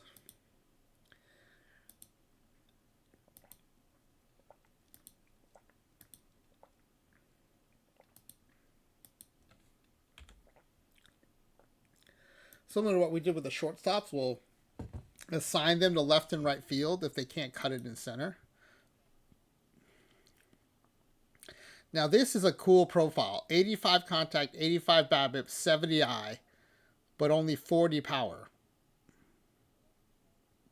And especially given how much power we just picked up on the infield, we can afford to run a guy like this and maybe put him near the top of the order. He's not going to steal bases, but he's going to get on base. And he's a good center field. He's a 60 at center field. So I'm leaning towards taking Francisco Kit Angeles. Now, if I want to go power, I think it's probably Dave Camacho, who's got that Triple Crown profile with 85i. He would be my left fielder. He's a 60 in left field. It's like, do we go with the lineup of all power guys, or do we go with someone with crazy contact and on base to set the table for our power hitters? I feel like we want a mix of profiles. And 85 contact 70i, that's like, I mean, 450 on base percentage, maybe higher. Let's take this guy. And he can play in center field, which we'll need we'll need someone who can do that.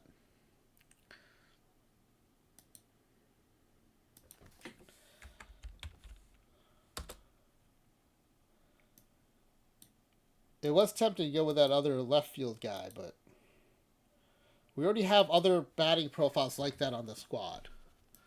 We don't have this batting profile. All right, we'll do another center fielder.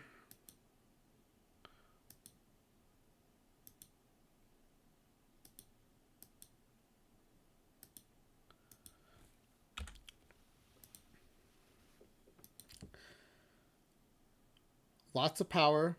This is one of those Triple Crown lines. 70 contact. Well, normally it'd be a little more contact, like 75, 80 contact, but 80 power, 90i.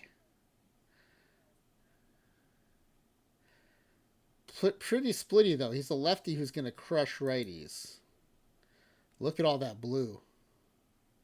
And I can put him in left or right. With that arm, probably left. Yeah, he crushes both power-wise, but he's definitely better versus right. So look, he's my V right left fielder.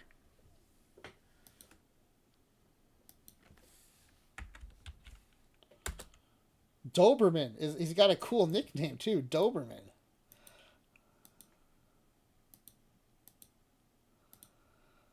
All right, I like this guy as my VR left fielder.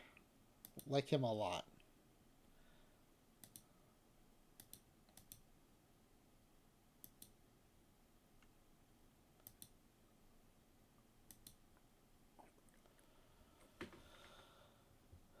So I think one thing we'll do is we'll start building the lineup here.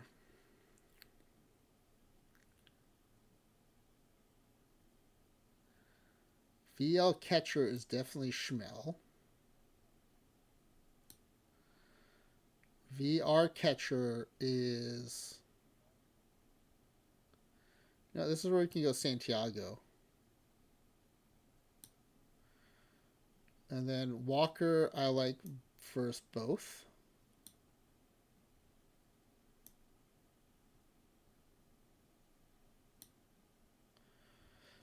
Gun is definitely VR, second base. Walker is both, third base.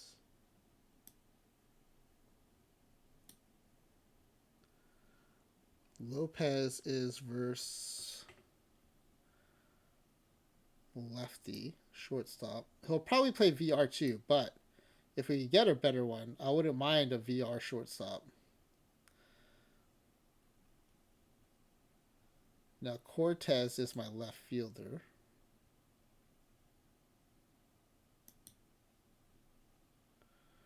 But I mostly like him VR.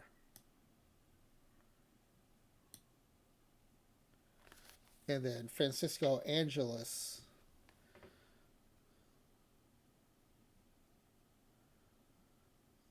Like versus both. In center field.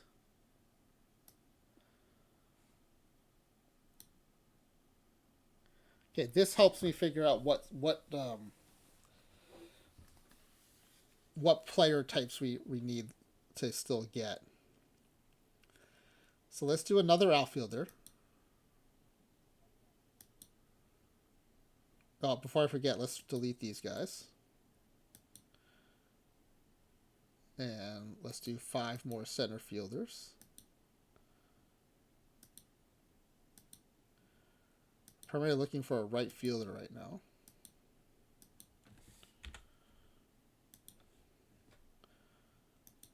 But we can also look right field or VL left field.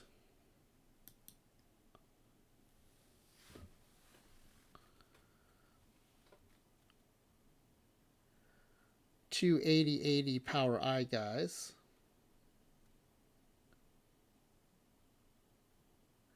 Chris Pillar has the higher BABIP and the much higher fielding. Yeah, he's a 70 right fielder right now.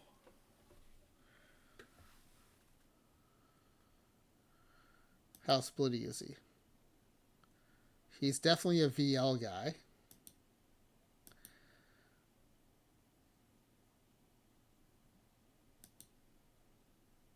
This could be my VL or my VR left fielder. Oh, look at him VR.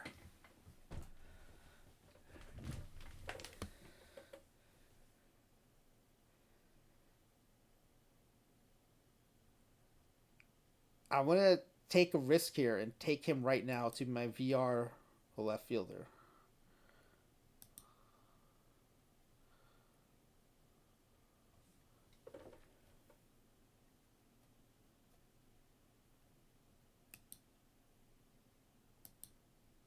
Wait, which guy was that?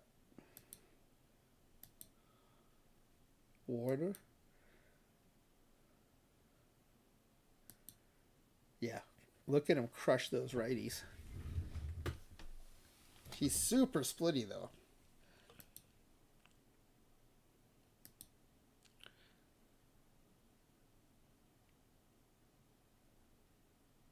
Here's a switch hitter.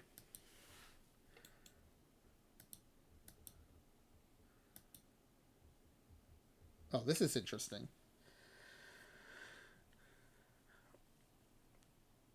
I could just start him both. Chump. His nickname is Chump. He's a minus fielder compared to the other guy. So we're going to take Warner as my VR left fielder.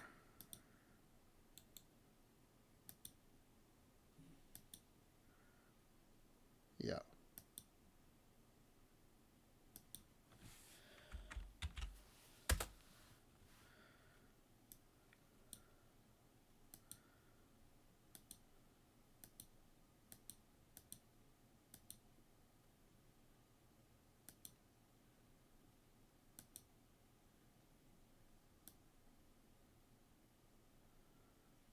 Oh, wait a second. Do I already have a VR left fielder? Is he my VR right fielder then? I need a VL. Oh, that other guy was a perfect VL left fielder. Shoot. I messed that up. I was looking for the wrong handedness. I needed a VL guy. And I had one. I messed that up.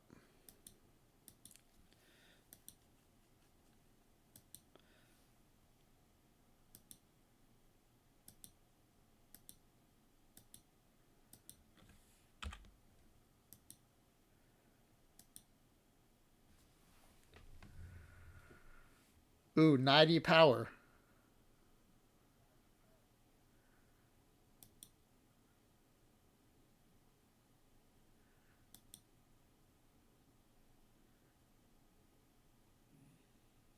I run the risk of taking another VR guy. He's a little better versus lefties.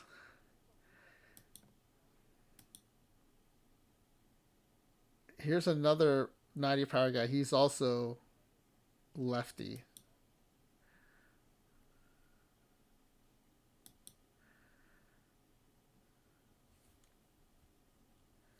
Who's more splitty? Manny Gonzalez or Ben Tate?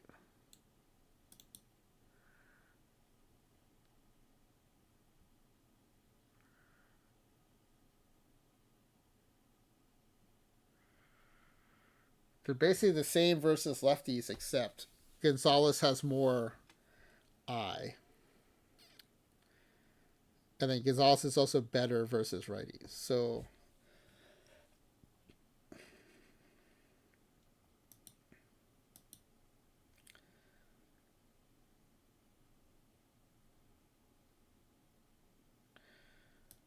all right, so I think it's Gonzalez. He's also a little better in the field. Unless one of these switchies is good versus both, and they're not.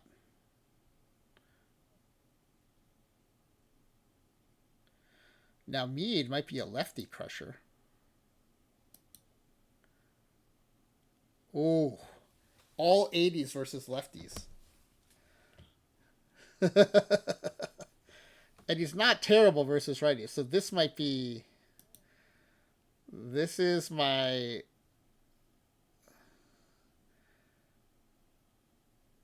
Lefty crushing left or right fielder. Or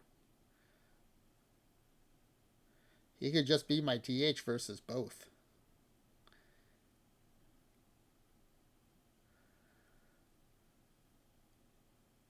He destroys lefties, and we need that on one side of the platoon.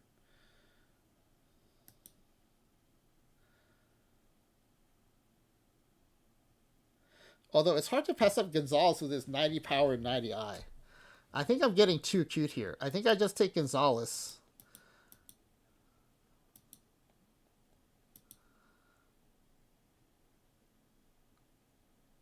And just make him my VRVLDH.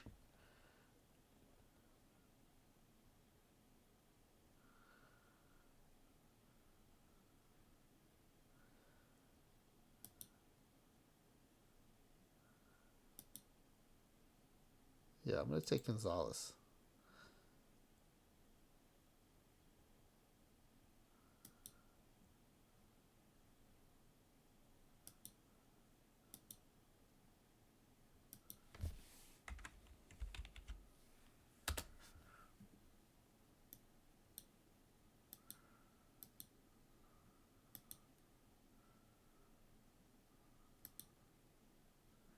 Now, because of my mess up, I'm going to need extra outfielders, I think.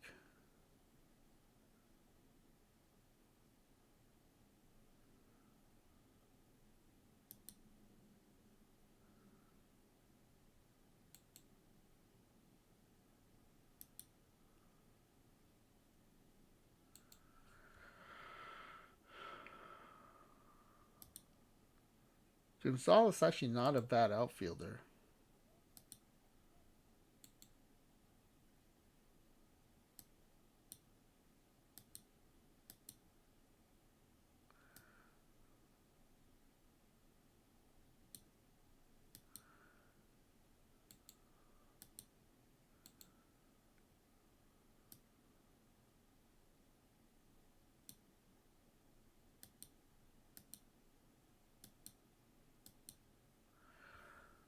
All right, let's generate another infielder. We need a backup anyway.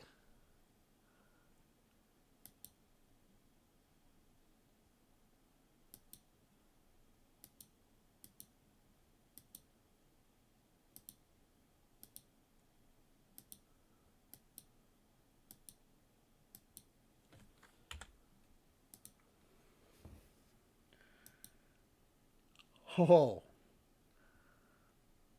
we keep getting these power eye guys with above scale power. This one comes with 70 defense.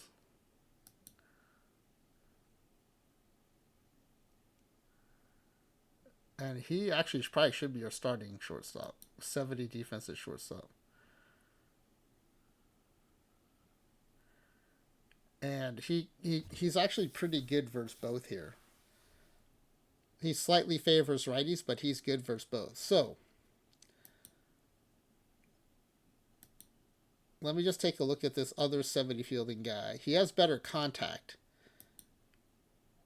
He's shortstop only, though, and his turn double play is not as good. The only other one I might consider is Renault with his 70 contact, 70 BABIP. But he's very VL.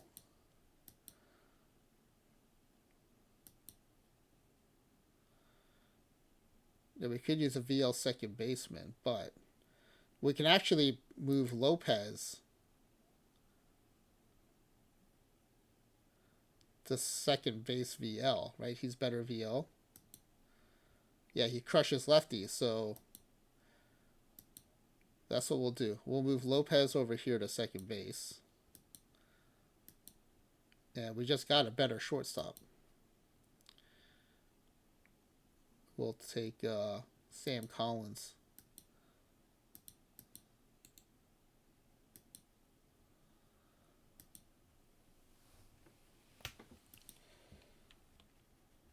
Hubba hubba. Now, he would be a great second baseman or third baseman, but he can't develop. So he's shortstop only. Our other shortstop has much more flexibility, so it works well to move that other guy to second and make Collins our starting shortstop versus both.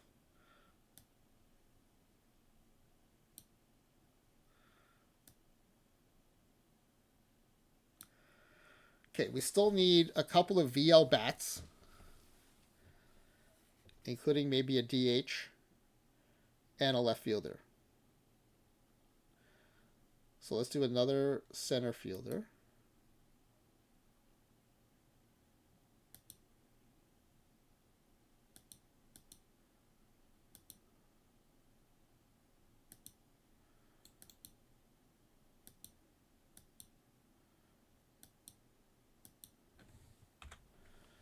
And we're looking for a left fielder here.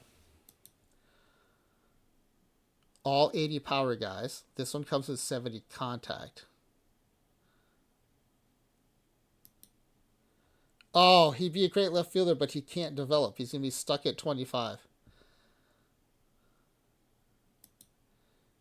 And he mashes lefties. He would have been perfect. Oh, wait, he could be our DH, though. He could be our VLDH. This guy has 80 power and 85 I. But he can't field. Again, he could be a DH, but he doesn't rake left. I don't think he rakes lefties the way the other guy does.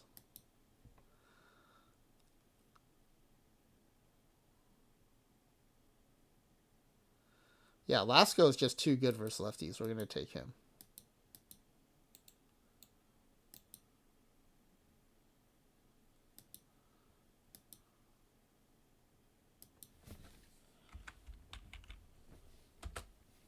Plus, his nickname is King Cobra, which is pretty sweet.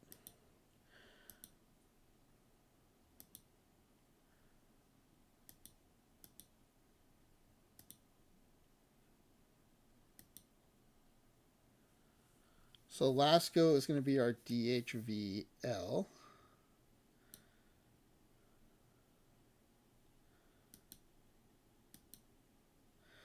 Now this is where maybe we take a left fielder. Just to take all the chance out of it. We want a left fielder who can hit lefties.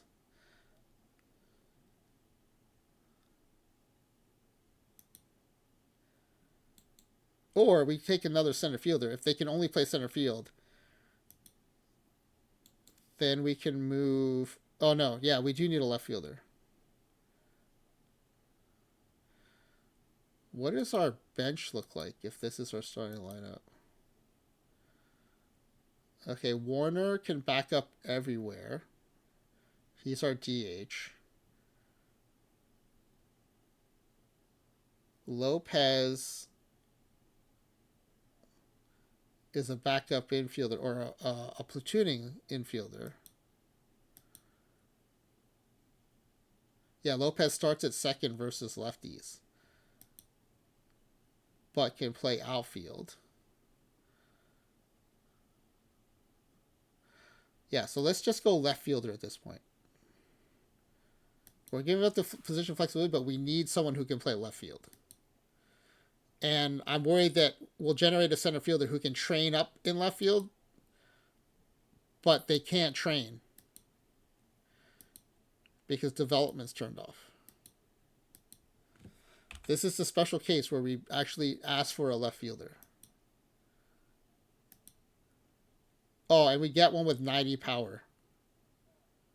But we need a lefty masher. This guy's a lefty.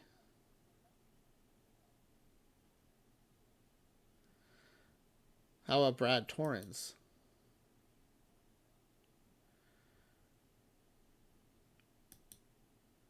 Oh, yeah, look at that. He crushes lefties. And he's a 50 in left field.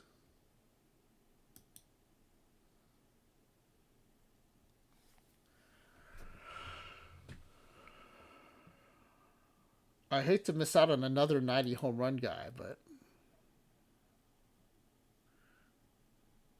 where would we put him?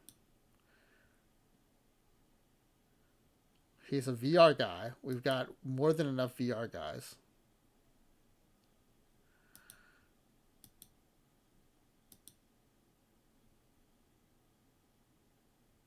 I think it's Garcia. I mean, not Garcia, Torrens.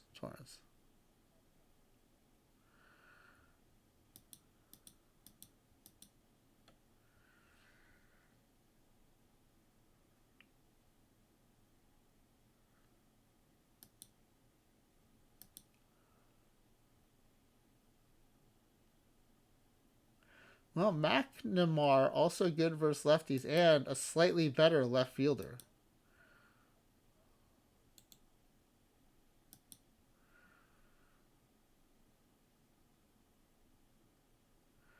Okay, but VR Torrens has the edge in contact and eye.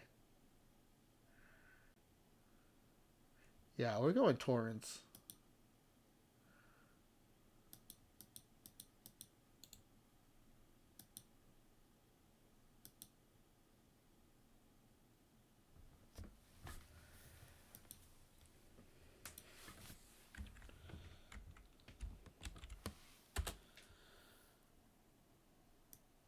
Yep, so he'll be our VL left fielder.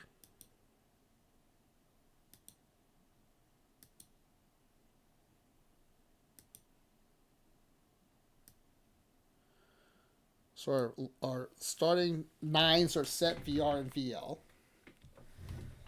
And we have 13 batters.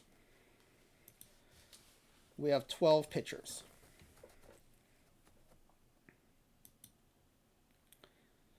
Now we can probably use one more infielder.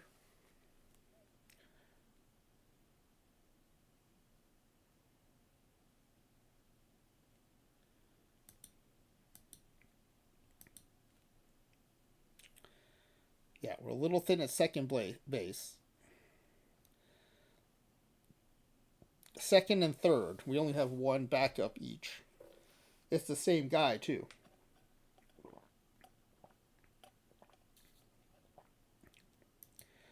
But can we go 12 pitchers here?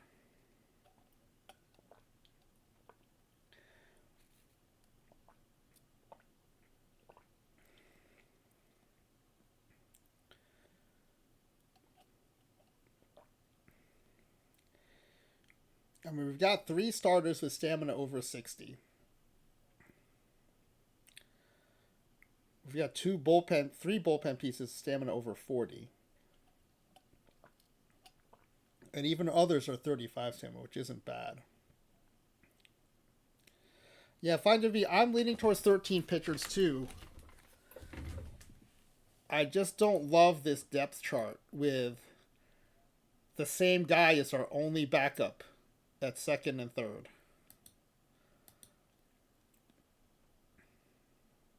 And here we've got a starter backing up at third base, which I don't like at all.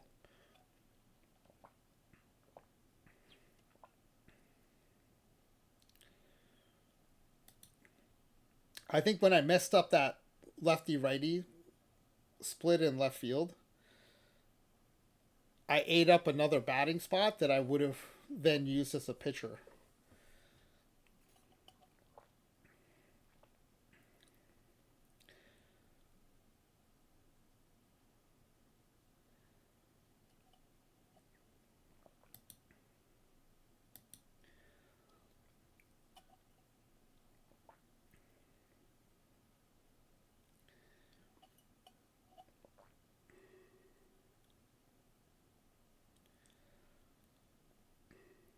The real problem actually is third base.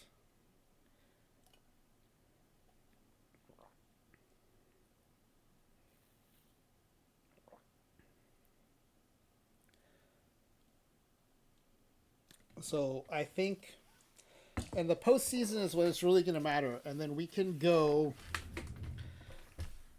4 starters and have another in the bullpen. I'm going to trust my legend level pitching staff, and I'm going to go for another infielder.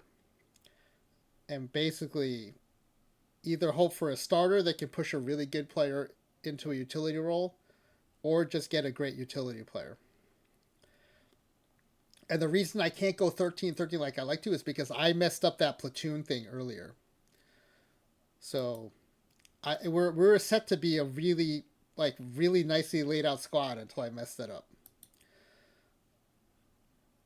So I'm going to pay the price for that here, and I'm going to have to forego the 13th pitcher, which it's what I'd like to do.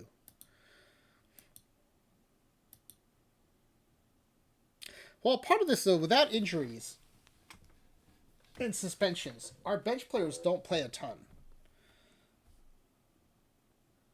So maybe that's okay. Maybe we go another relief pitcher. We're gonna lean into the no injuries, no suspensions thing. And I would like another lefty, so we're going to go with a reliever instead of a closer.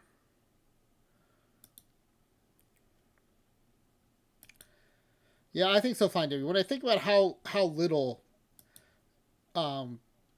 backup batters play in these sims, I think this is the right call.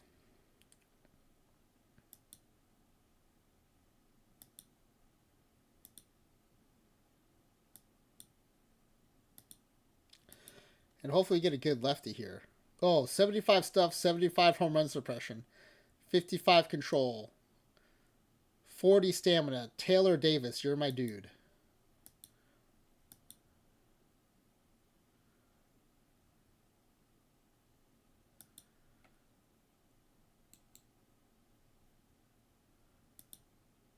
Perfect. Bagpipes. His nickname is Bagpipes. That's awesome.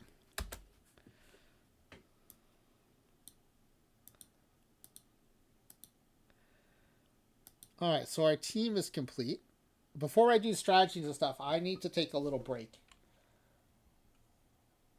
So let me do a 3-minute ad roll. Where are we on ads? Oh, ads are rolling right now? Shoot. I should have taken my BRB then. Dang it.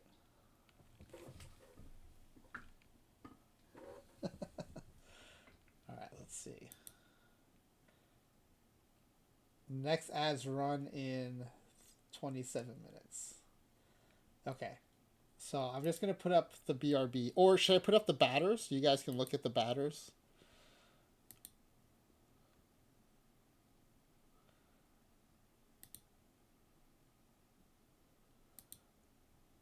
There's our lineups right now.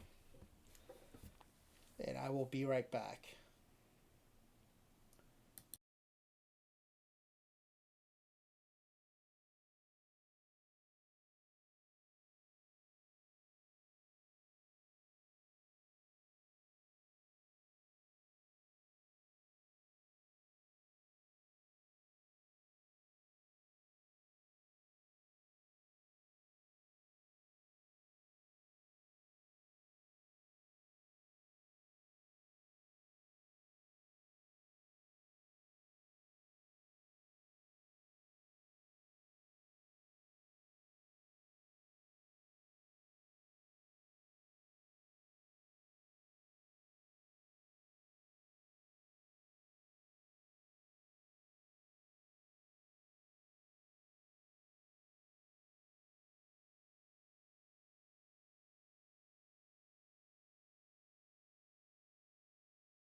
All right, I am back.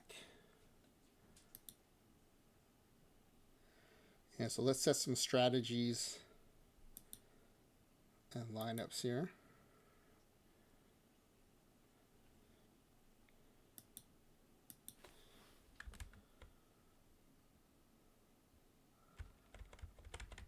That's weird. I have a little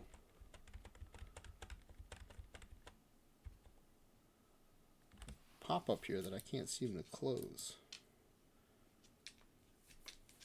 It's from my Google Calendar.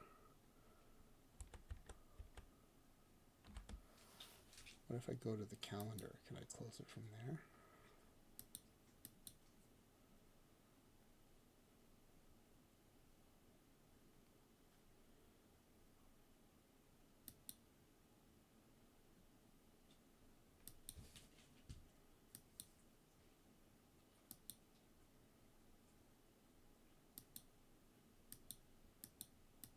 That's so weird. Okay, well, it's not in the way too much, I guess. All right, so let's see. First, we do have a lot of stealing. No, we only have really 2 guys who can steal.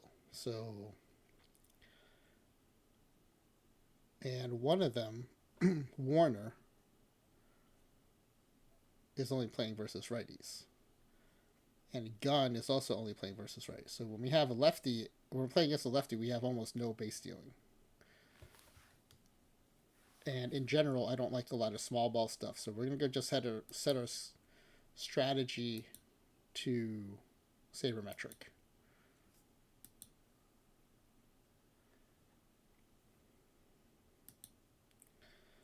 But we're going to adjust it. We're going to turn hit and run down to 0, bunt down to 0, squeeze play down to 0, bunt for hit down to 0.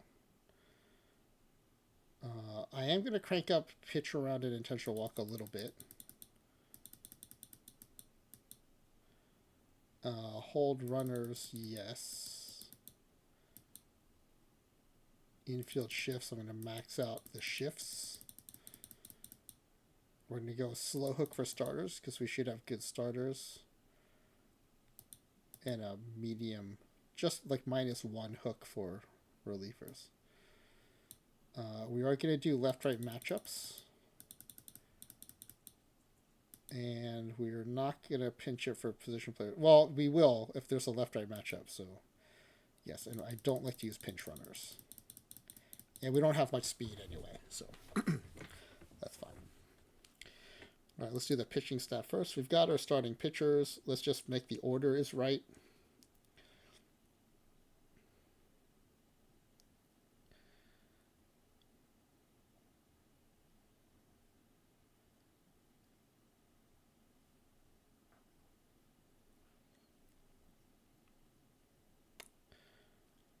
Who's my ace?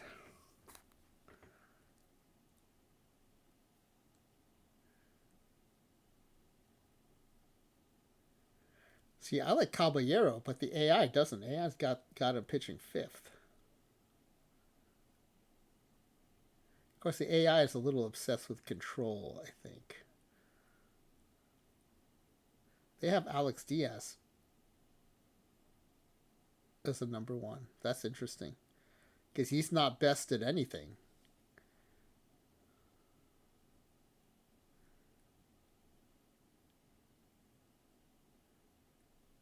That's interesting. I wonder why the AI has Diaz first.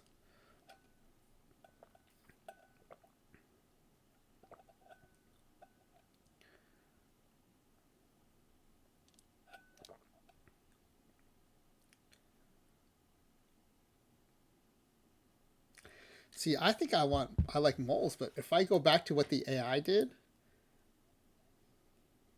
Oh, I see. Diaz is only up there because it had Ayala up there. So if it thinks Diaz is the worst starter, this is what the AI thinks. Okay, this makes more sense to me because I was like, why is Diaz first? Because I was thinking Moles might be my number 1 because he has the best combination of control, stuff, and home run suppression.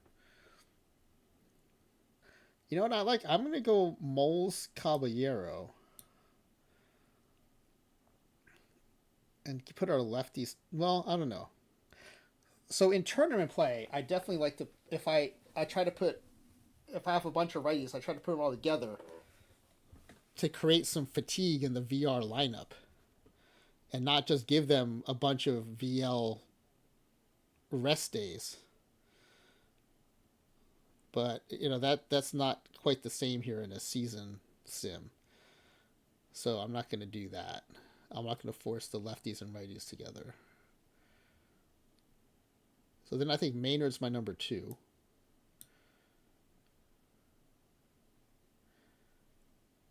I like Caballero a lot with the stuff hormone suppression combo. Then I think it's Janicki, and then Diaz. Okay, yeah, that's it. A little bit tweaked from what the AI had. And then I do like Ayala as the closer. Unless I go... Yeah, we'll go him as the closer. Our setup guys will be...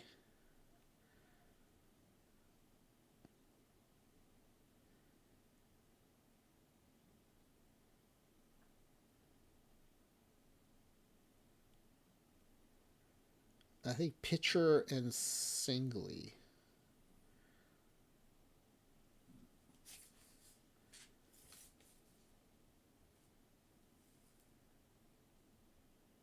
Oh, no, wait. Munoz. Oh, see, here's where I'm tempted to go stopper.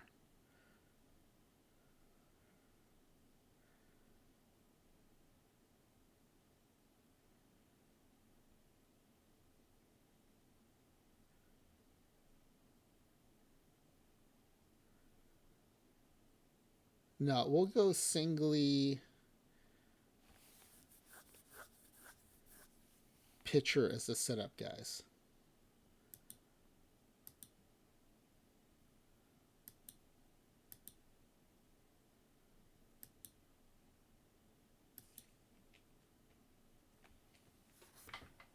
See, normally I go closer setups, or closer stopper stopper.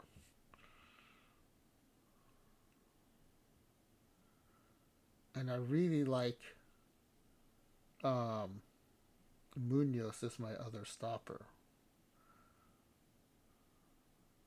But the problem with that is then your closer gets a lot less usage. And Ayala's profile is crazy good.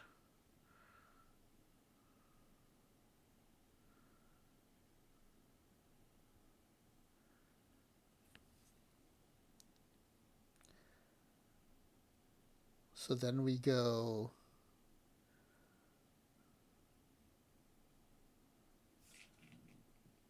Munoz.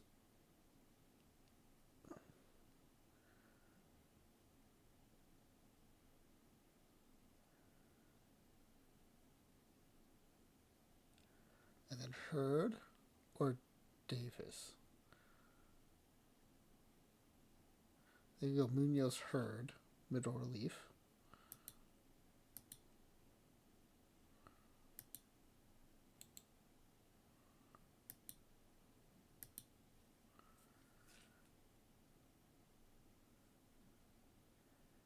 And then Murphy, Davis, Isom.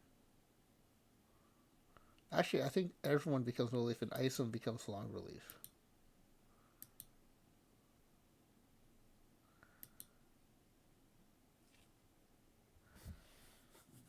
And then Hurd. Munoz becomes used more often.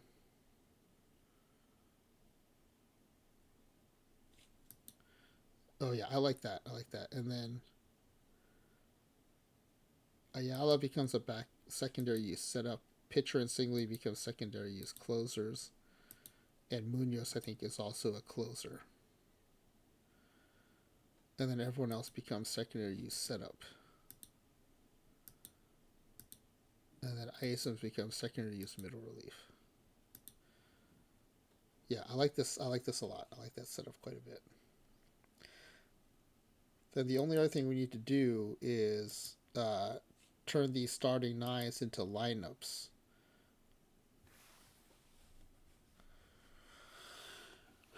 Right, so our stealing versus righties is Warner and Gunn. And they both have good contact and eye.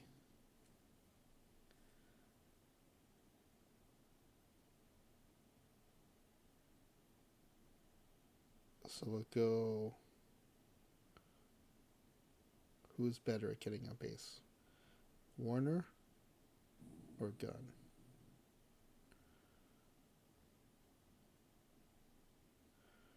Probably Gunn with that eye. So we'll go Gunn,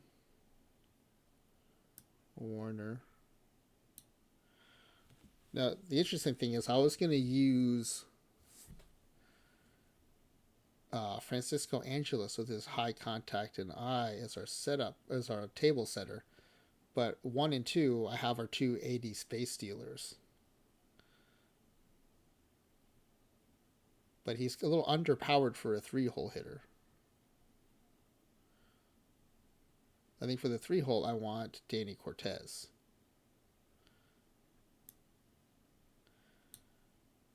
And then who's a full-on masher versus righties here? Manny Gonzalez, Sam Collins.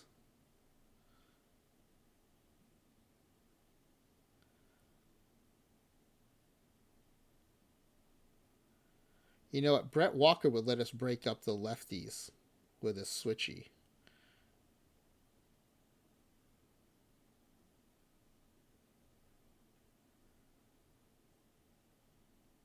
So let's go Brent Walker. Then Collins.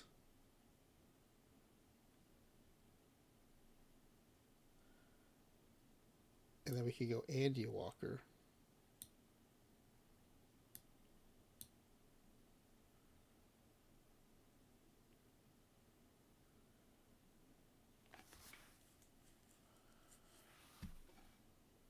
Oh, you know what? No. Let's go Francisco. Let's put our 80 contact guy in the 6-hole. I like that.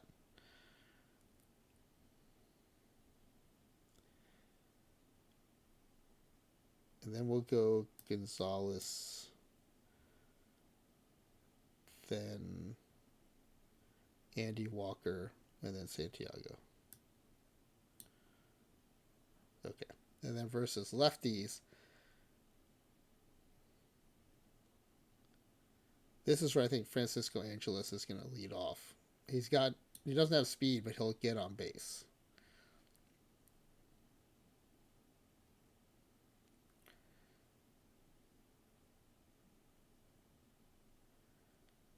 And then Lasco, I like as our 3-hole hitter.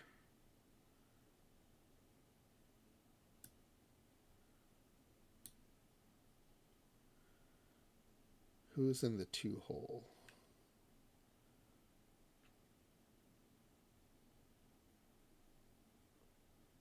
Torrance? Yeah, Torrance. And then batting cleanup will be Brent Walker.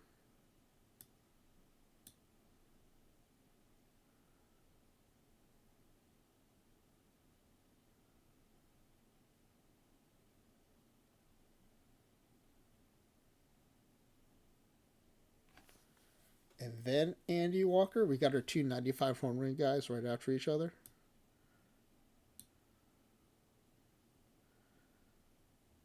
And then I like to put one of my lefties in there next. So it's Collins or Gonzalez. Collins or Gonzalez.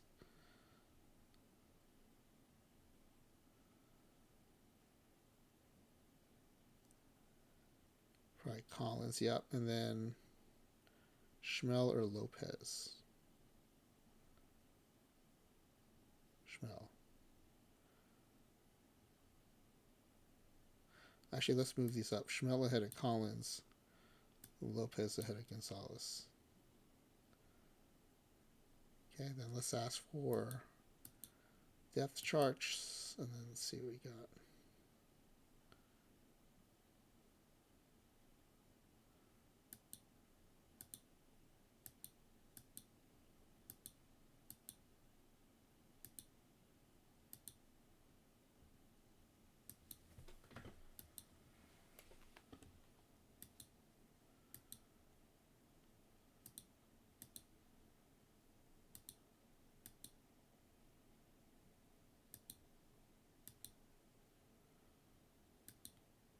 and then let's let gun steal.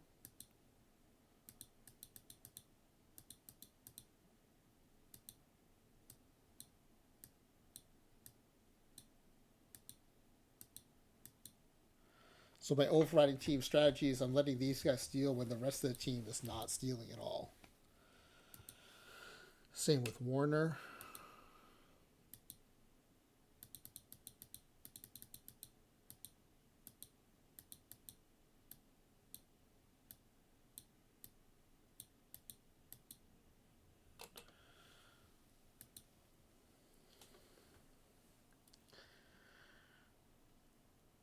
Okay, I think that looks pretty good. How are we coming along in the pack giveaway forums? Oh, we got a bunch of responses. All right, I'm going to go ahead and close it. Is anyone working on a last minute pack giveaway submission? Anyone? Anyone?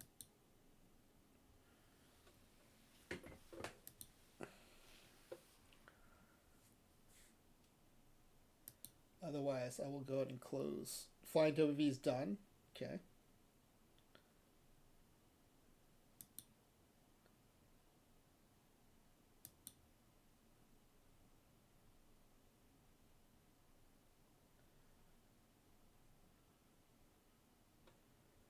Anyone else?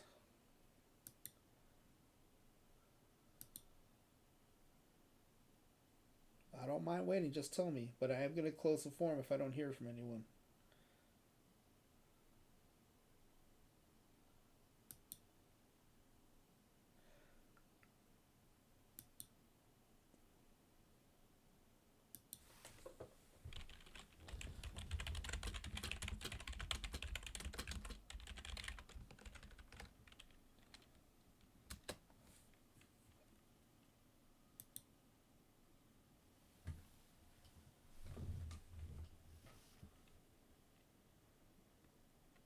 All right, let's go ahead and close this up.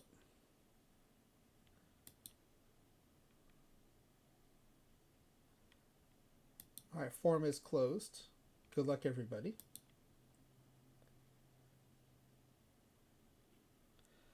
Let's take a look at what the guesses look like.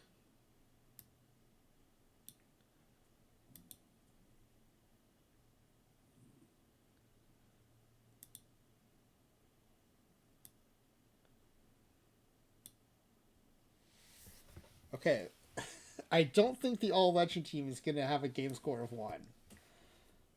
No shade at those who did guess that, but I don't think that's going to happen. But roughly a third went with an OT game score of 1.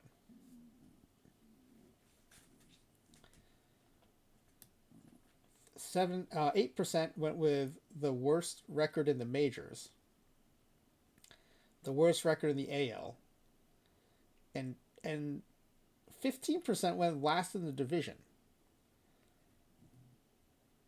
and 15% record below 500. I'm assuming it's the others who went with playoffs.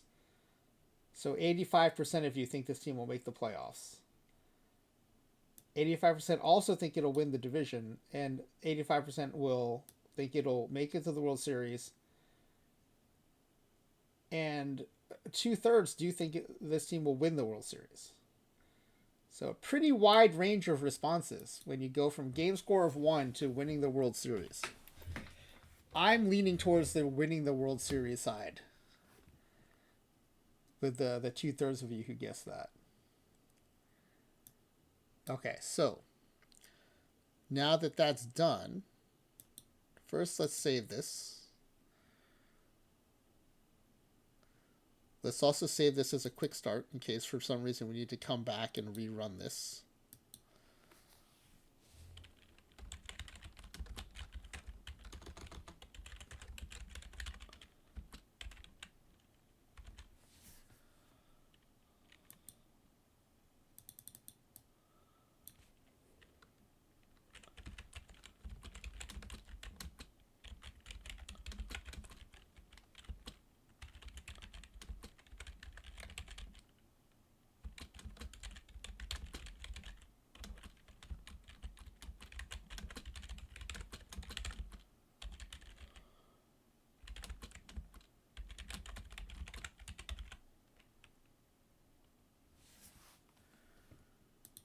Yeah, Psycho Deco. So that question is usually aimed towards the lower end simulations, where a game score the game gives you a game score based on how well or poorly you do, and we don't know when the score goes up from 1, but it's usually around 50 or 60 wins.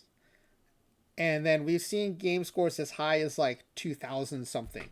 And that's usually from like when we do a team like All Legends, or if I import my favorite all-time favorite major leaguers, and then our outfield is like, you know, Ted Williams, Willie Mays, and Hank Aaron, and then we might get like a 2000 game score. So yeah, and I it wasn't intended to throw anybody off. It's just I'm trying to use the same form for all of our sims. It's a much more relevant question for the low end. All right, so now that that's done, we can go to opening day. And opening day is when we'll get our preseason predictions.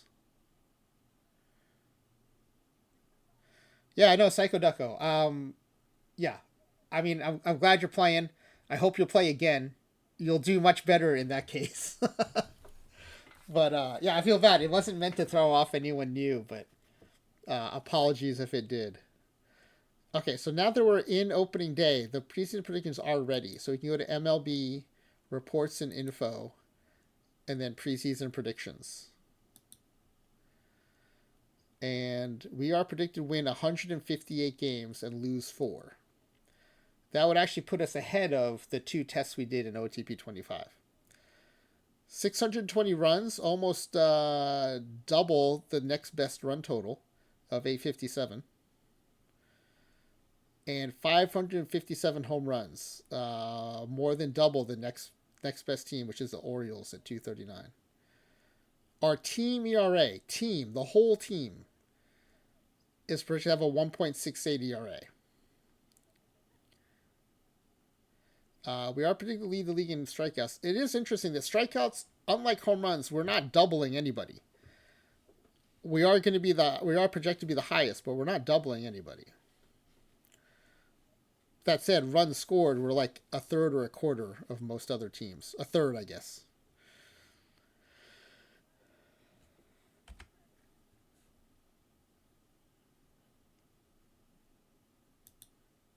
So yeah, so that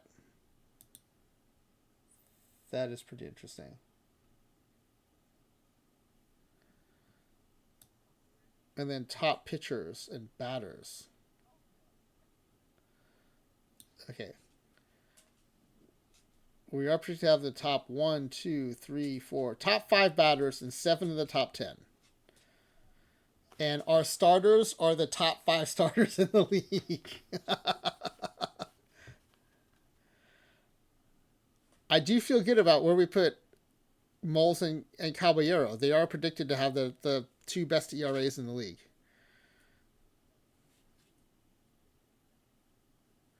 Oh, what is our rotation mode, by the way?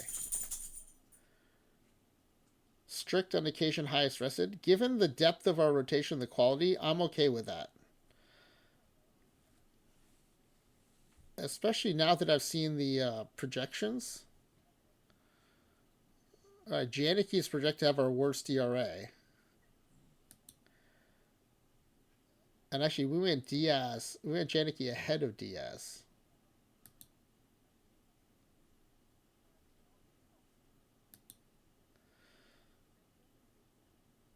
I do want to get Moles as many starts as possible, though. So we are going to go always start highest rested.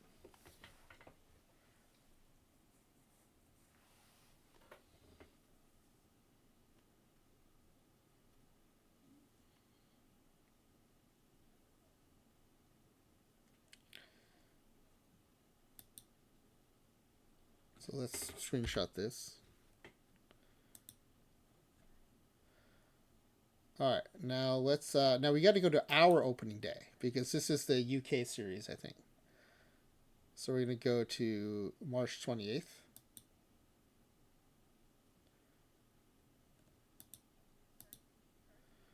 Oh, this is the first time we've simmed this season where the Dodgers and Padres didn't split the UK series. In this sim, the Dodgers sweep. All right, let's see what this game looks like. We're going to go watch highlights of this game. Why am I not getting a checkbox here? Oh, there we go. Wait, there we go. All right. Quick play.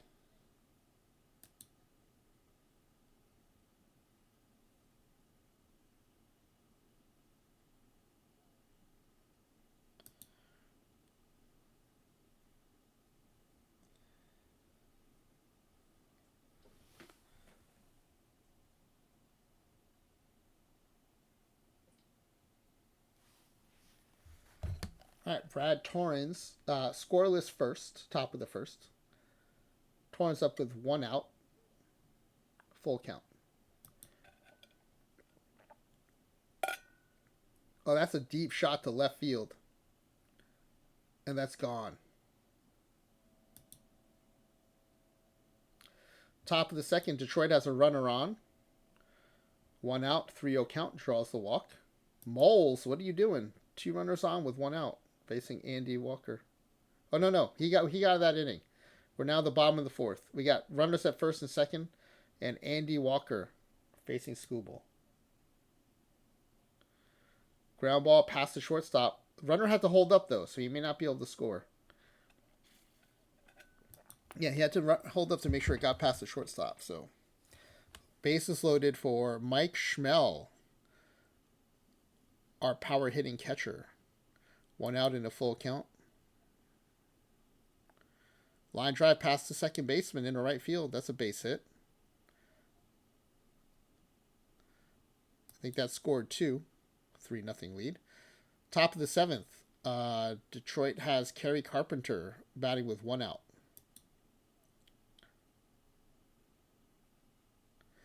Line drive to center.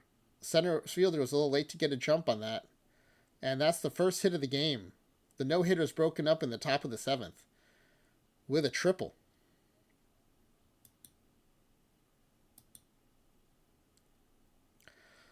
Let's not lose the shutout now. 2 outs, 2-0 count. I think I just jinxed myself into losing the shutout. Ground ball to short, and it gets through. And we lose the shutout because I just jinxed ourselves.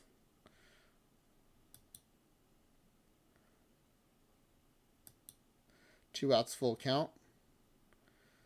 Line drive into left field over the infielders for a base hit. Runner's headed to third. Throws cut off. Good job cutting off. I really don't like it when they keep letting the trail runner advance, so that was a good cutoff. 2 outs, 1-2 count for Carson Kelly. Mole's trying to get out of this inning. Ground ball to third. Gets past the third baseman down the line. Come on, get that ball in. Ugh, what is going on with the cutoff? And that lets 3 runs score. And the game's tied. Ground ball back to the pitcher. And they get out of the inning. That was some pretty bad... I mean, it's not like they made any errors, but they did not do a good job keeping runners from advancing. Fly ball to left field. That's a big one, and that is gone.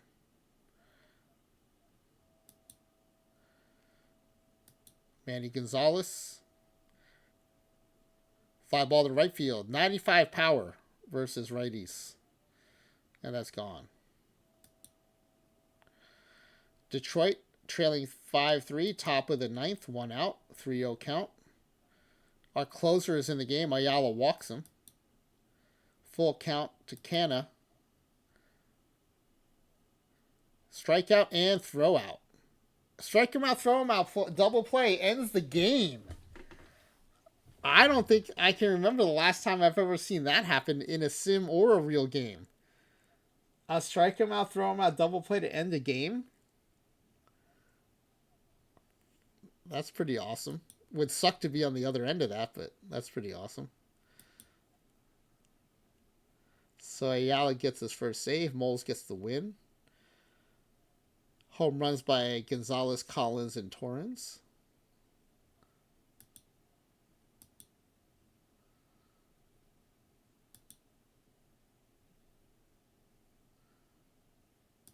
Let's go to the end of March.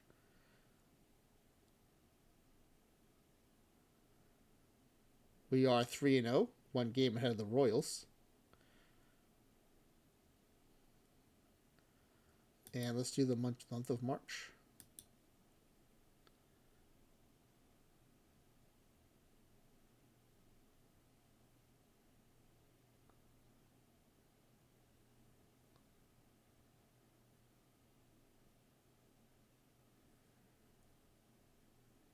All right, 6-game home run streak by Walker, 31 scoreless inning streaks by Janicki, who's in the back end of our rotation. Moles is the pitcher of the month, and Walker is the batter of the month. The team had a 9-game winning streak. 2 separate 4-game home run streaks by A. Walker and B. Walker. Walker A, Walker B. A 6 consecutive hit streak by Cortez, and I'm assuming as part of that, a 7 consecutive on base streak.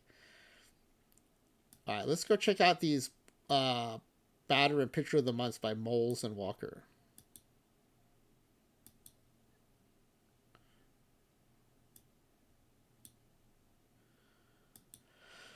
Moles, 57 strikeouts and 43 in the third innings against just 8 walks, 1.87 ERA. 143 opposition batting average. Walker, batter of the month, 385 average, 24 home runs, 59 RBI in April. 59 RBI in April. I get a screenshot. 59 RBI in 1 month. You know, one of the things that I talk about is how impressive the Hack Wilson 191 RBI record is, because even in sims like this, we rarely break it. But man, we're on track to break it. 59 RBI in the month of April. That's insane.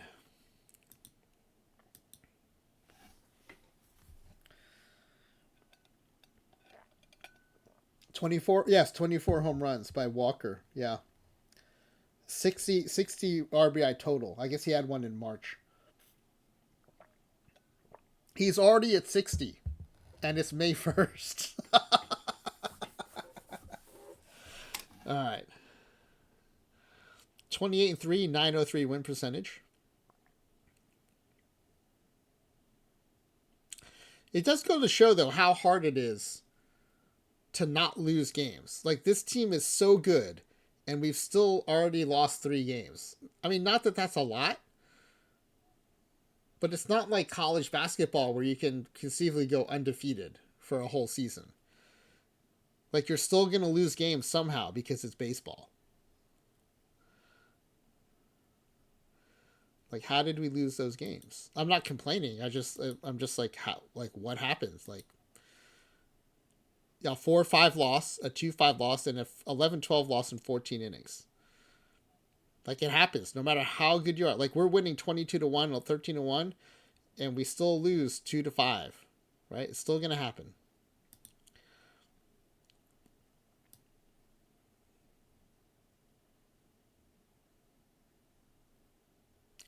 That was a Caballero start, too. Yeah, when you give up 3 earned and 6 2/3, and then your reliever comes in and gives up 2 earned and 1 1/3. Yeah, that's not great. And Singley is a legend level reliever, right? 80 stuff, 65 home run suppression, 50 control. Still gonna happen. All right. Let's do another month.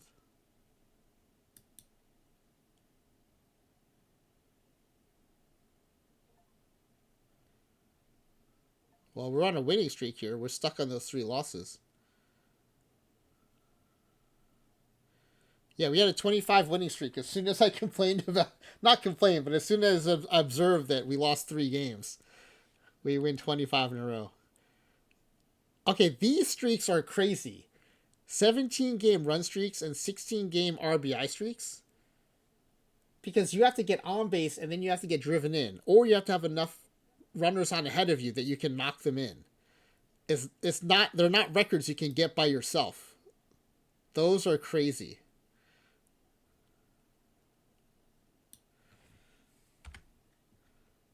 All right, let's see if we got any batter or pitchers. Oh, we're not even at the end of the month because our annoying owner has bothered us, even though I turned that off.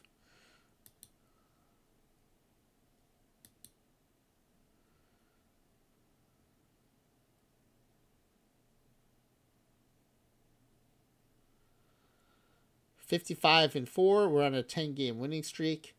Angelos, our 85 contact guy, is hitting 393.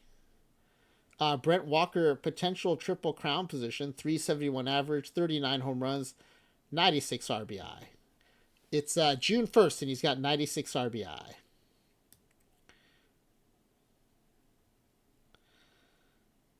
Matt Janicki and Kyle Moles, first and second in ERA. Moles, Caballero, and Maynard, top 3 in wins. Moles, Caballero, and Janicki, top 3 in strikeouts.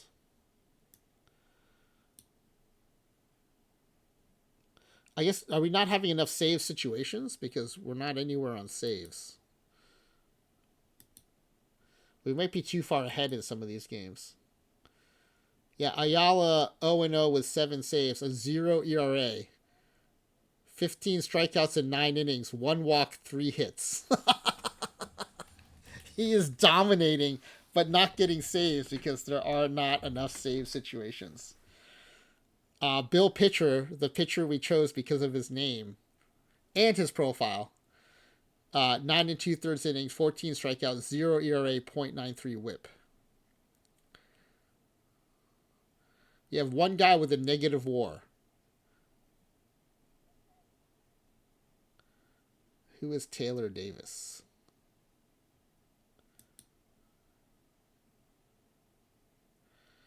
Yeah, just kind of a flattish profile. I mean, for this team.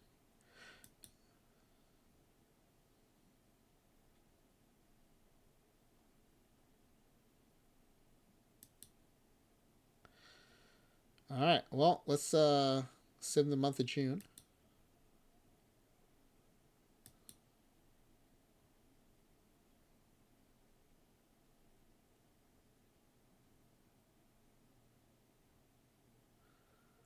Oh, there's another loss.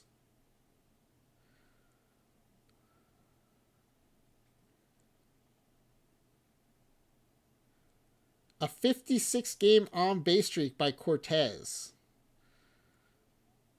2 14-game run streaks, Cortez and Warner. 12-game win streak by Caballero.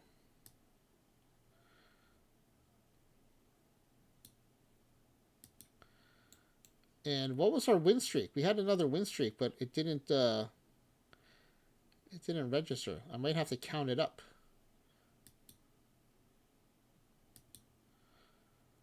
So here's that loss. So before that we had 1, 2, 3, 4, 5, 12, 18, 19,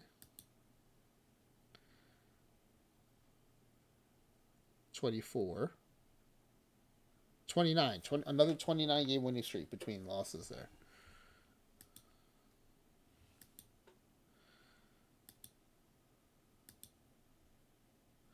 All right, 81-5. We've upped our win percentage to 942. We've got 3 players on the verge of 50 home runs, and it's July 1st.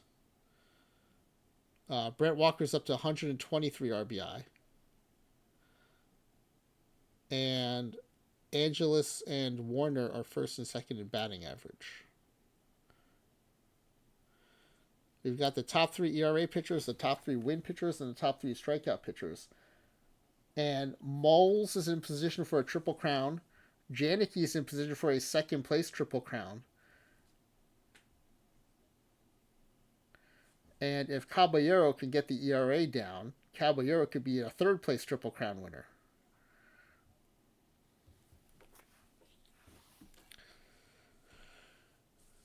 All right, let's sim to the All-Star break.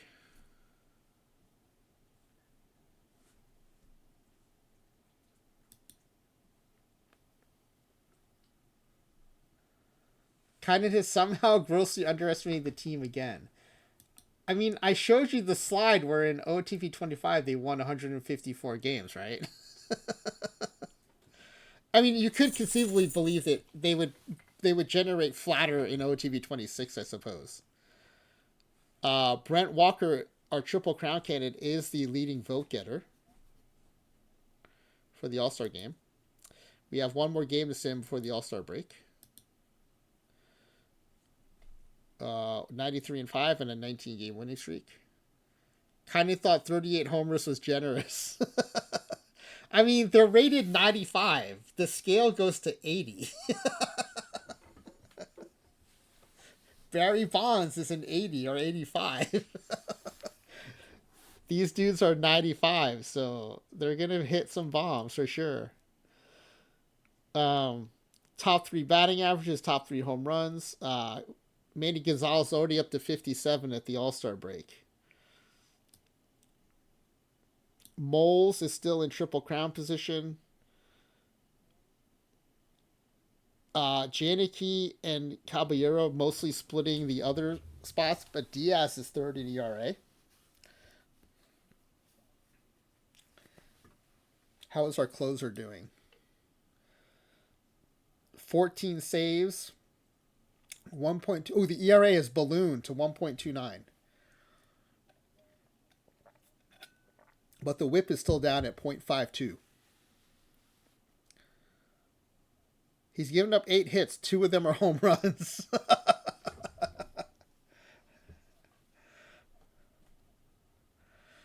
All right, let's see what the All-Star voting looks like.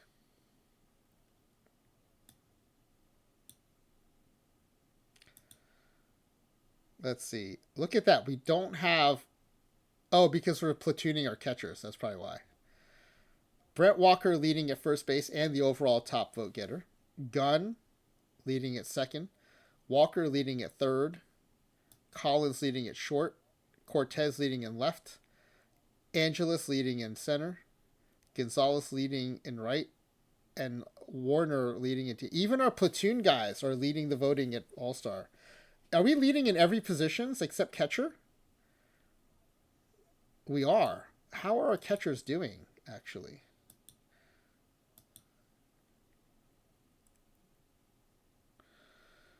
Yeah, they're just kind of flat. 15 home runs, 260 average for Santiago.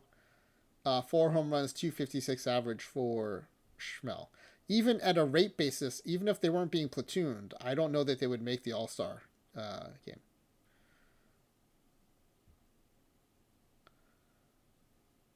John Gunn's already almost 30-30. 28 home runs, 43 steals at the All-Star break. And Warner's already 20-50. 23 home runs, 55 stolen bases.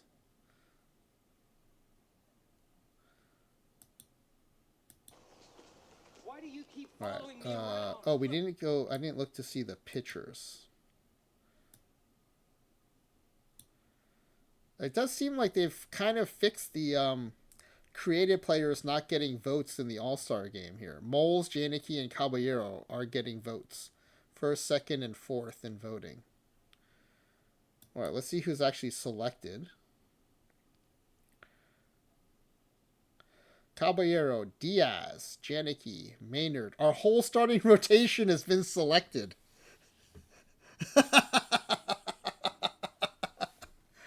Amazing. I guess we used up all their spots though because they didn't take anyone from our bullpen. We have a legend level bullpen. No one got chosen. Let's see. Isom. Oh, Isom was my experiment. Remember this guy with the low stuff and the high home run suppression and control? He was a 4-star among the 5 stars. He has a .92 ERA and a .82 whip.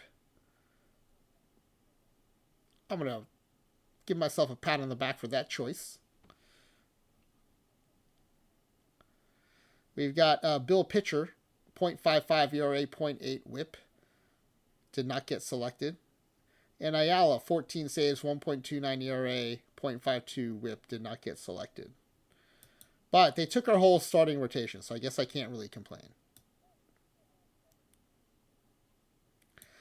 They did not take any of our catchers, but they took Walker. Oh, wait. Everyone else is voted in.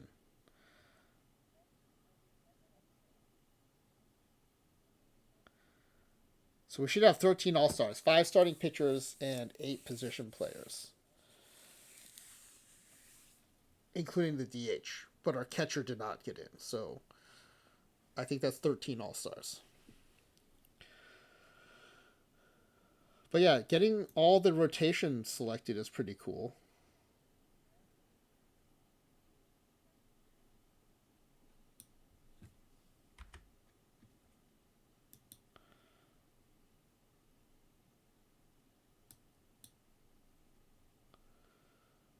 Let's see. Let me check our last month's players of the month.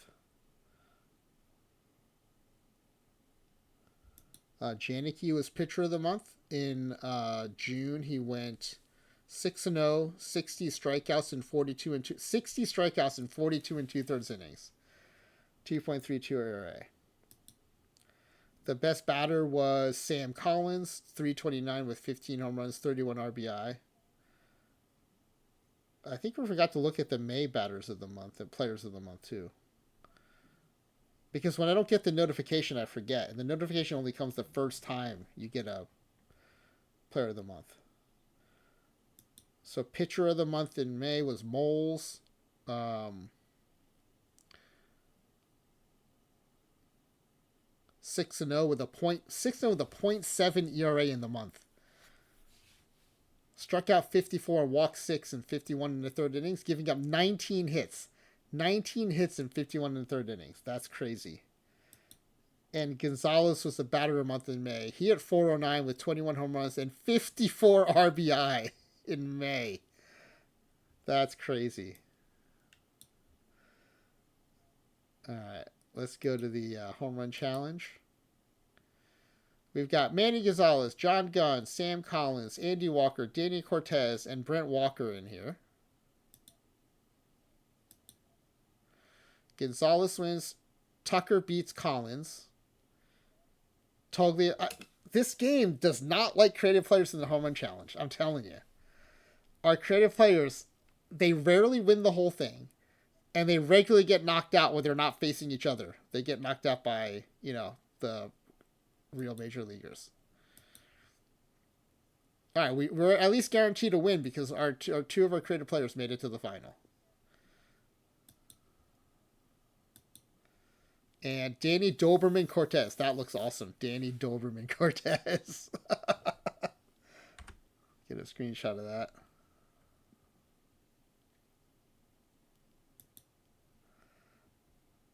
Danny Doberman Cortez is pretty awesome. All right. Let's go to the All-Star game itself.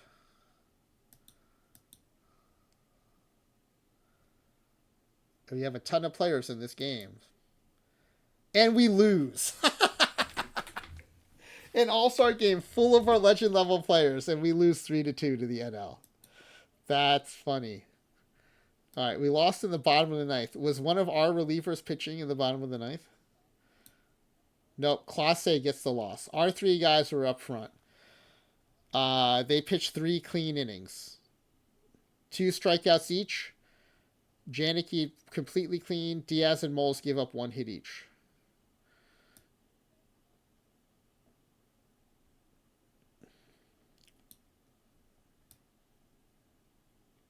Gonzalez went 0-2 with 2 strikeouts. Not great. Lopez went 0-2. Angeles went 2-4. He's our 85 contact guy. Walker goes 0-2 with 2 strikeouts. Not great. This is Andy Walker. Andy Walker goes 1-2 with a run scored and a strikeout. Collins goes 2-3 with a run, an RBI, and a walk. That's more like it. Cortez goes, just gets 2 walks. What's his I? Oh yeah, 85 I. He just walks twice. Gunn goes 1-3 with an RBI. Wait, what? I can't. RBI, walk, strikeout. He got a full line score except for the runs. RBI, walk, 2 strikeouts. Warner came in but did not get a plate appearance. Oh, no, he started but did not get a plate appearance.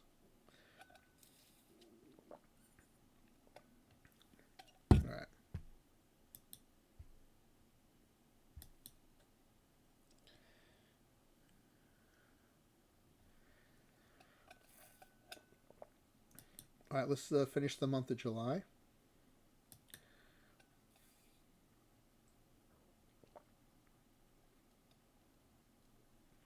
White Sox already hit 100 wins in July. In the midst of a 32-game winning streak, Gonzalez has already hit 62 home runs. We have two other players about to hit 60. Top 3 batting averages, top 3 RBIs. Mole still in Triple Crown position. As we have the top 3 ERAs, wins, and strikeouts. Caballero has now climbed up, so we have 3 pitchers all in Triple Crown position.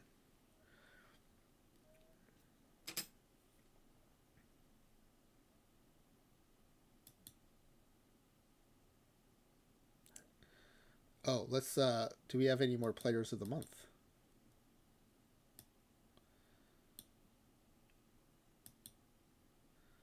Nick Maynard this time is pitcher of the month. He went 6-0, 1.59 ERA, 32 hits and 45 in the third, striking out 46 while walking only 7.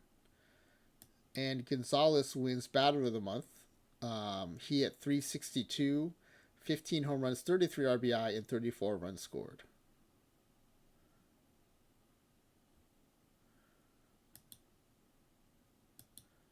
All right, let's sim the month of August.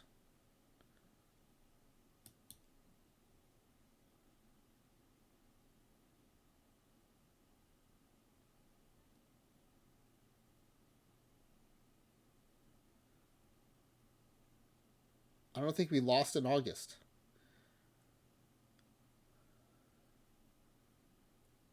We are on a 58-game winning streak. I definitely think we're seeing more top-end power in OOTP26 at the legend level.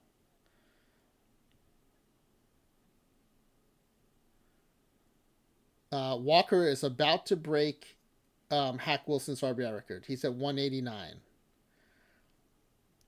Gonzalez and Brent Walker already have 70 home runs. Sam Collins with a very nice total of 69 right now, about to get to 70. Moles, Caballero, Janicki, all still in the Triple Crown mix. But Moles has fallen to 3rd in strikeouts, 2 behind Caballero. He is no longer in Triple Crown position. All right, let's go back to the standing screen. And let's sim. Oh, we're in September already. So I think let's go week by week. I want to see what happens in this pitching Triple Crown situation.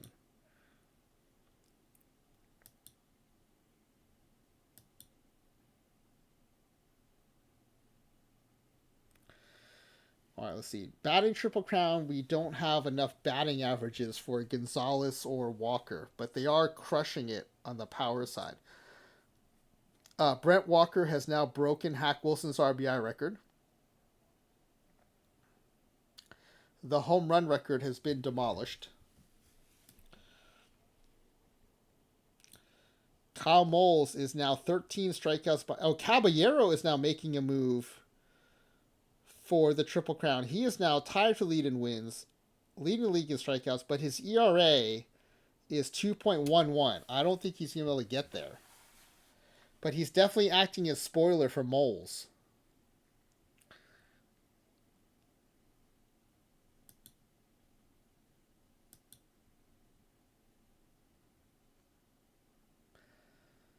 All right, another week. Gonzalez and Walker have now topped 80 home runs. Walker has hit over 200 RBI. Gonzalez has now tied Hack Wilson.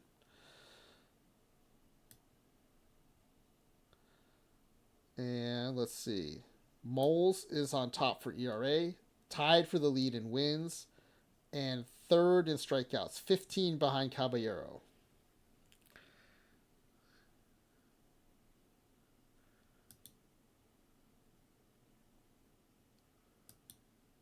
Another week. Oh, there's another loss. 31 game win streak by Moles. Wait, does that mean he didn't lose all season?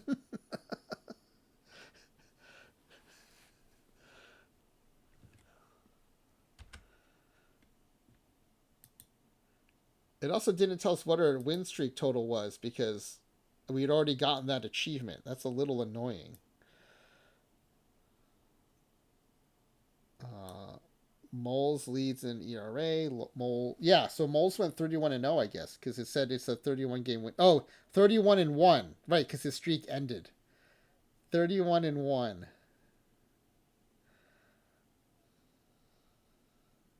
So how long did our win streak end up being? We didn't lose in August. Oh, we didn't lose in July either. All right, here is our most recent loss. Our most recent loss was in June 22nd. That's 7 games at the end of June. 12, 18, 21, 28, 32, 34, 40, 45, 51, 58, 65, 71. I think that's a 76 game winning streak. That's crazy.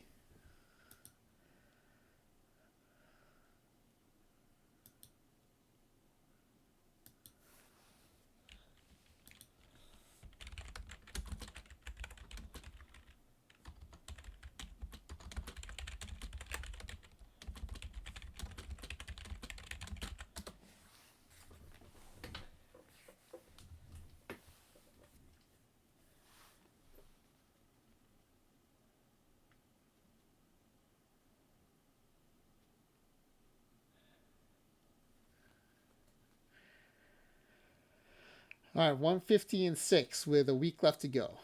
So let's just go to the end of the regular season.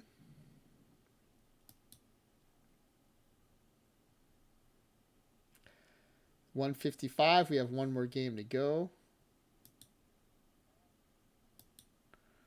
156-6. That is a new record. Gun goes 40-40. It's gonna be a lot more than 40-40, but that's what it's capped at right now. I'm surprised that OOTP is very responsive. They do update a lot of things. I mentioned in the forums a while ago that players who go 50-50 still get the 40-40 achievement. And I pointed out that a real player has gone 50-50, so it seems like there should be a 50-50 achievement. Because Shohei went 50-50 in 2024. But we still only get this 40-40 achievement. It just stands out because they're usually very responsive, so maybe it's worth posting again. But yeah, 156-6. 3 players with over 80 home runs. 2 players with over 200 RBI. Sam Collins also beat Hack Wilson's record. Again, that's a record that rarely falls. We've had 3 players at least surpass it. Okay, this is what's crazy. These fictional players won 30 games each. Had sub-2 ERAs. Dwight Gooden's 1985 WAR was 12.2. Now, I think part of what drags this down is it's wins above replacement, and I think the replacement numbers are also jacked up by having such good pitchers in the universe, I think. But still, it puts that Gooden season in a perspective. So yeah, 156-6, not bad. Now watch us get knocked out of the playoffs. Let's see what happens here. I think there are still some games to be... Oh no, there are no games to be played. Okay.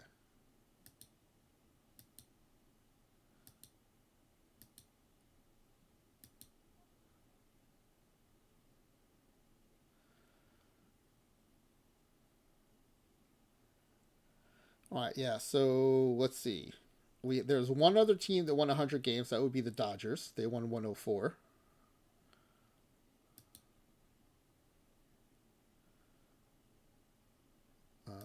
let's go ahead and save this real quick. The Holler says props to the Twins for being second in the conference. Yeah, 87 and 75. And a very nice 69 games behind. Yeah, very nice. Now, they should get a wild card with 87 wins, right? Yeah, they're the top wild card team. Nicely done. Actually, the Guardians get a wild card too. 84 wins. So we have the best record in the majors and the top 2 wild cards in the AL all come from the Central. AL Central represent. Nice. All right, did I screenshot this yet? Let me do that in case I didn't. All right, now we go to the postseason. We will speed play the wildcard round. The Twins sweep their way into the Division Series to play the All-Legend team. The Astros sweep the Yankees, nicely done, to play the Mariners. Oh, all the wildcard series were sweeps. Dodgers swept the Diamondbacks to play the Dodgers. And the Mets, my Mets, sweep the Braves to face the Brewers. Nicely done. All right, AL's first. Astros beat the Mariners 7-2. And the White Sox demolished the Twins 18-0, a one-hit shutout. Kyle Moles goes the distance. 9 innings, no earned, 1 hit, 1 walk, and 14 strikeouts. Who had Moles in PT Live today? You just got a ton of points in PT Live. 14 strikeouts and a 9-inning shutout. Yeah, poor Joe Ryan, 81 postseason ERA. What? How far did he get in this game? 11 runs in the first. Joe Ryan, 2/3 of an inning, 6 earned, 47 pitches, 2 home runs. Stewart comes in, doesn't get an out, gives up 5 earned runs.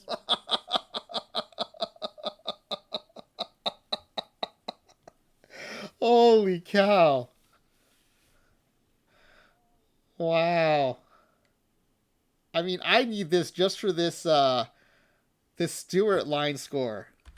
That's amazing. Yeah, Joe Ryan did get crushed though. And 3 errors to boot by the Twins. When did this get into the articles here, into the write-ups? Like a boss imposed his will. Moles, the starting pitcher for Chicago, like a boss imposed his will.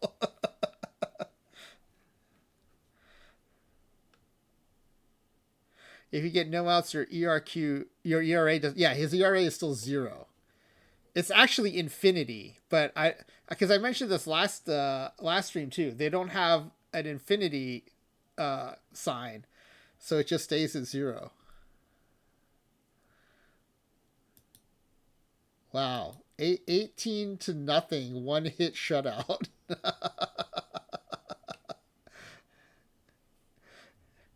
Promote synergy like a boss. All right, let's get the NL playing now. Let's see how the Mets do. Mets win 7-1. Very nice. Dodgers and Padres in a tight one, 9-8, goes the Dodgers' way. The Mariners tie up the series with the Astros, winning 7-6, walking it off in the bottom of the 9th. After letting the Astros tie it with 3 in the top of the 9th. And, a surprisingly tight game between the White Sox and the Twins. The All-Legend team wins 4-1. A little bit of a pitcher's duel. You know, it's 4-1, but the Legend team managed to hit 4 home runs. 4 solo shots. Walker, Gunn, Walker, and Cortez each hit home runs.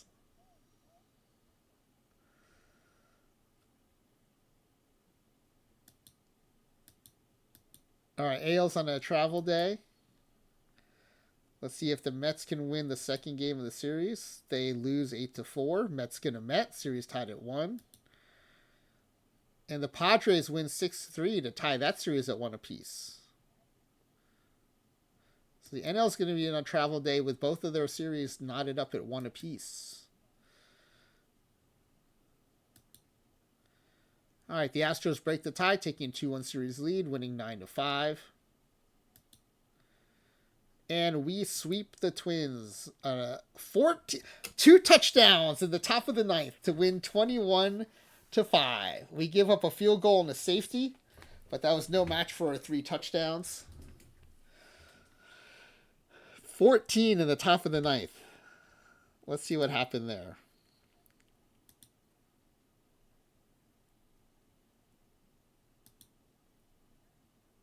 How long is this game log going to be for the top of the ninth? All right, top of the ninth. Duran replaces Lopez, and Brent Walker hits a double. They walk Sam Collins, and Angelis hits a single. This is our 85 contact guy. Bases loaded, Manny Gonzalez hits a grand slam. Andy Walker gets out, so it's 1 out now. 1 out with Andy Walker getting out. And then Santiago hits a solo shot, and then they walk Schmel.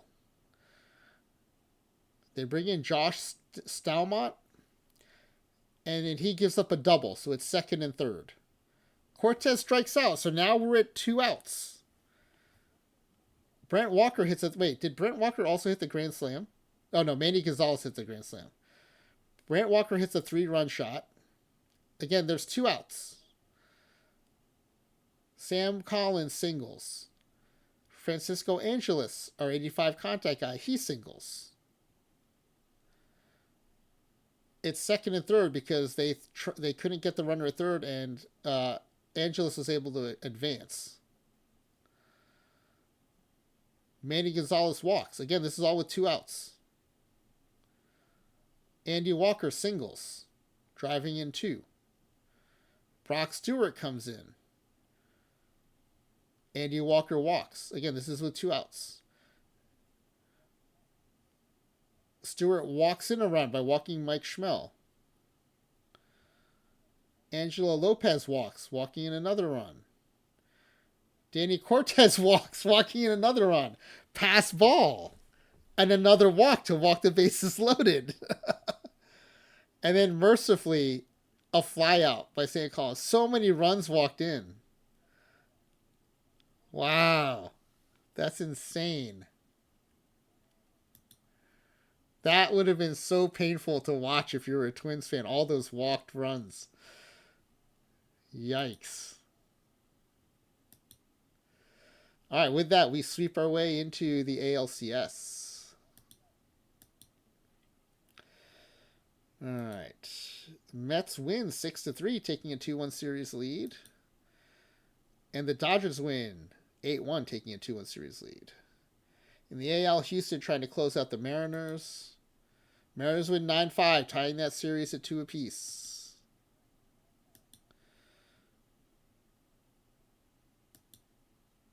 Mets win 8-3 to advance to the NLCS. Let's go, Mets. For those of you who are new to the stream or don't know, that is my team. I grew up a Mets fan. And the Dodgers win 5-3, winning that series. So it's going to be Mets-Dodgers in the NLCS. And our Legends team is resting while the Mariners and Astros go to a Game 5. And the Astros win 2-1. Oh, you know what we forgot to do? We forgot to go a 4-man rotation. It has not mattered yet because we haven't had to go to our 4th pitcher, but let's go to the 4-man. Diaz is a huge addition to the bullpen. And let's see. I think let's just make him a stopper. 7th inning or later. He can also be a closer.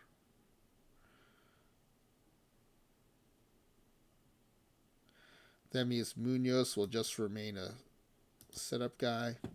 Pitcher and Singley will still be secondary closers.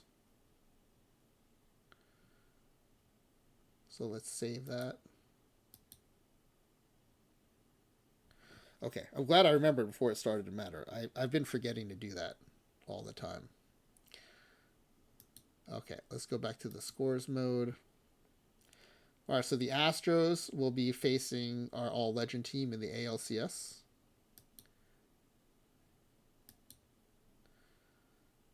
And they get no rest as they have to turn right around and play us. And we had enough time to reset our rotation. Kyle Moles is on the mound. And we win 17-2, just destroying the Astros and their trash cans. Moles goes 7 2/3. Andy Walker hits 2 bombs, going 3 for 5 with a double.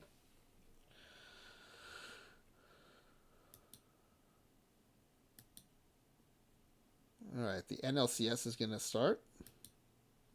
Ooh, Mets win 5-4 despite 2 in the bottom of the ninth by the Dodgers. Way to go, Mets. White Sox win 7-0, shutting out the Astros. Maynard goes the distance, 6-hit shutout, 9 strikeouts, no walks. Polar Bear went 2-4 with 2 bombs for the Mets, helping power that win. All right, Ales on a travel day. Mets win 7-2. Could this be an all-legend team versus the Mets in the World Series? I just jinxed the Mets, didn't I? Game 3. White Sox win 17-0.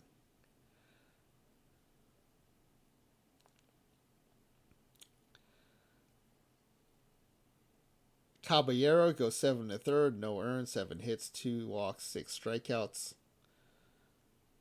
Cortez is player of the game, 3 for 6, 2 doubles, a home run, 5 RBI.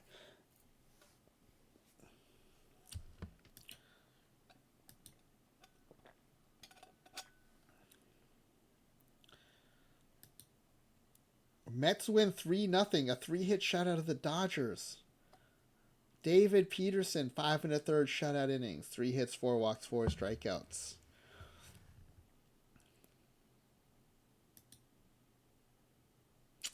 And we sweep the Astros, winning 16-1. Brent Walker, 3 bombs and 6 RBI. Cortez 3 for 5 with a double, a home run, and 4 RBI, 3 runs scored. Janicki 8 2/3, 7 hits, 1 walk, 1 earned, 6 strikeouts for the win.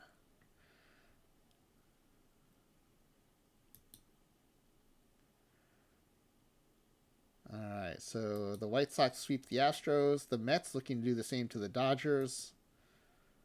Dodgers win 7-2, forcing a game 5. Shohei hits a home run.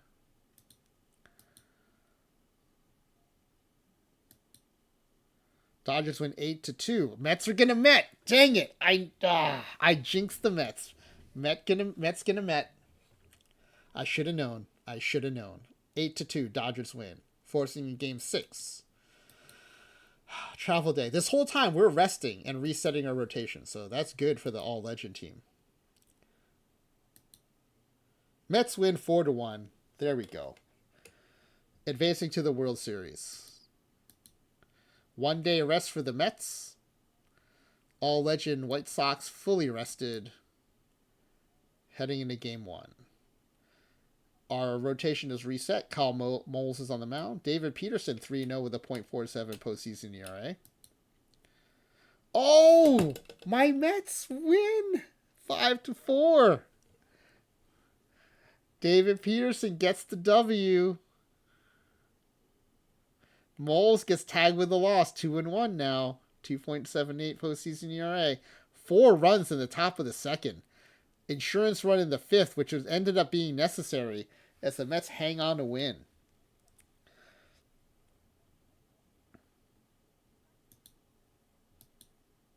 Game 2.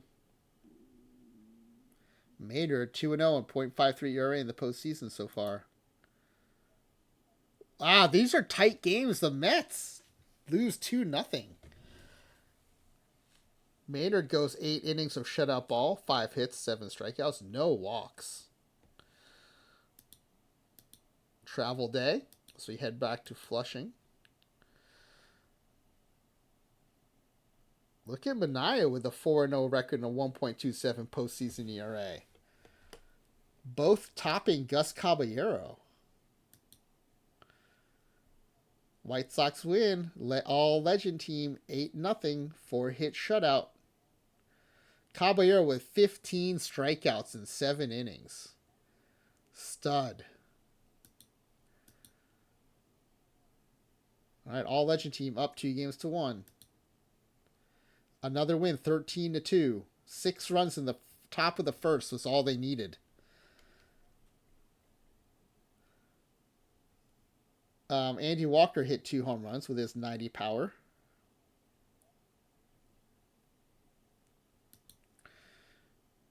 And the White Sox on the verge of a world championship. Oh, the Mets win 7-1 to force a game 6.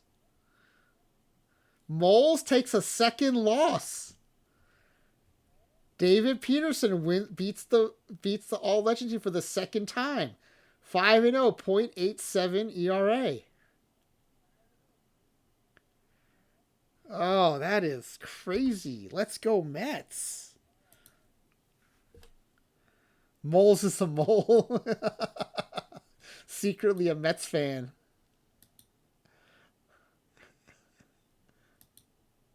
All right, travel day. Headed to the south side of Chicago. Maynard 3-0 with a .36 postseason ERA. Manaea got his first loss, now 4-1 in the postseason. There we go. The all-legend team wins the world championship. 7-2. The Mets put up a good fight. Because it is fake baseball. All right, let's go check out the awarding of the trophy here. You have to sim one more day, and the trophy appears.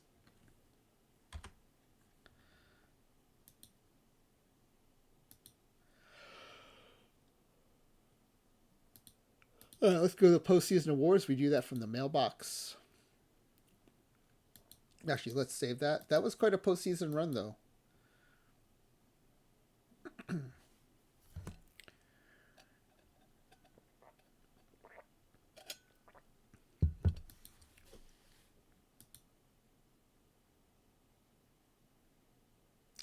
Well, our game score is 1935.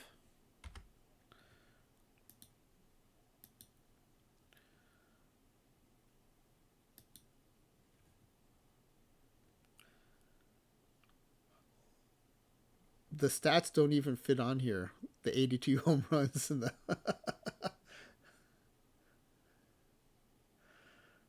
All right, let's see. Great Glove Award.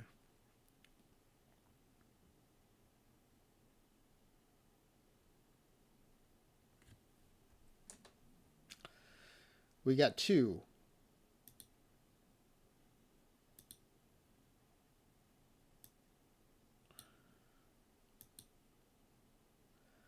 We've got shortstop Sam Collins and left fielder Danny Cortez. Collins, yeah, he was our 70 rated shortstop, and Cortez was 70 rated as well.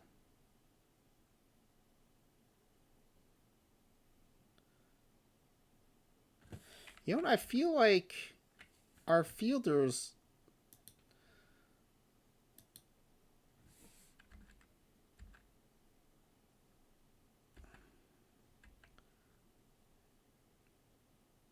Okay, I guess they didn't develop after all.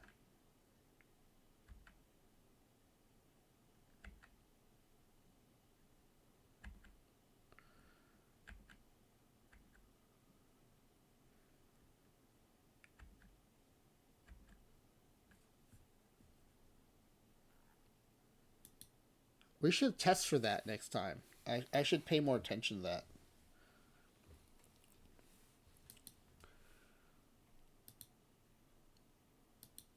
I'm gonna turn off achievements though, so we don't get those spoilers.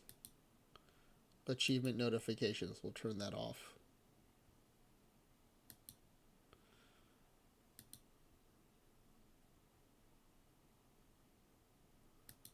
All right, reliever of the year. Now let's see how our closer Ayala ended up doing.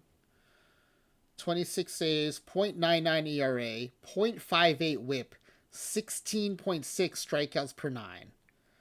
Come on, we gotta win this, right? We gotta win this. Come on.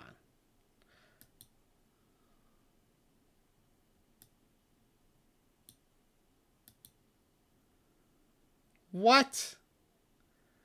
We're not even in the top 5? I call BS on that.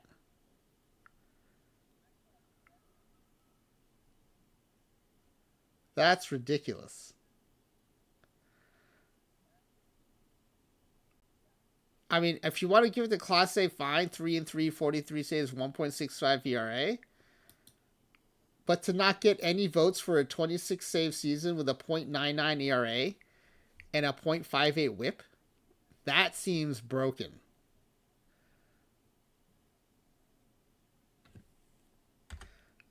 I might actually post about this on the forum and ask what's going on with the reliever of the year voting.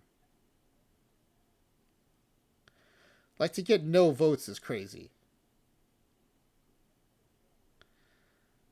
Especially when Kirby Yates is in here with a 2.51 ERA. And we're at a .99. And a half. What was it? Just over a .5 WHIP? That seems crazy. Alright, Platinum Stick Awards. Probably won't get one at catcher. Will we get one at every other position?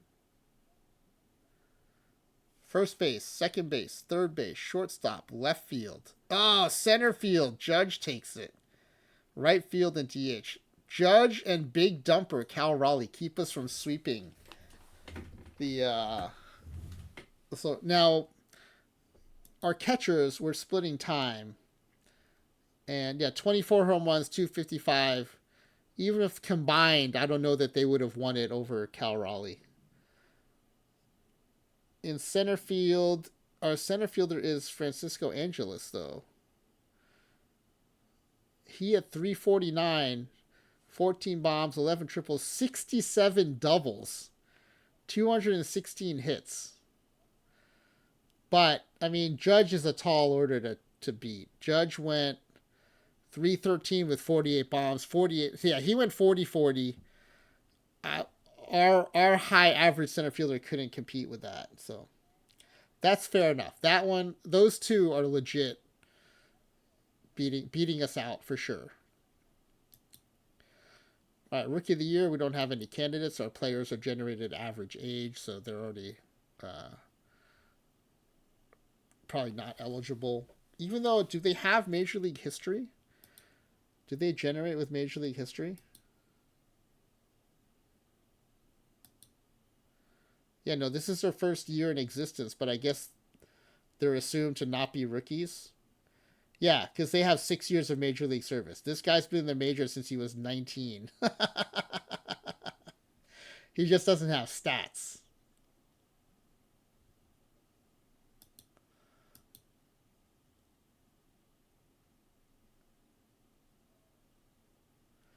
So yeah, no Rookie of the Year candidates.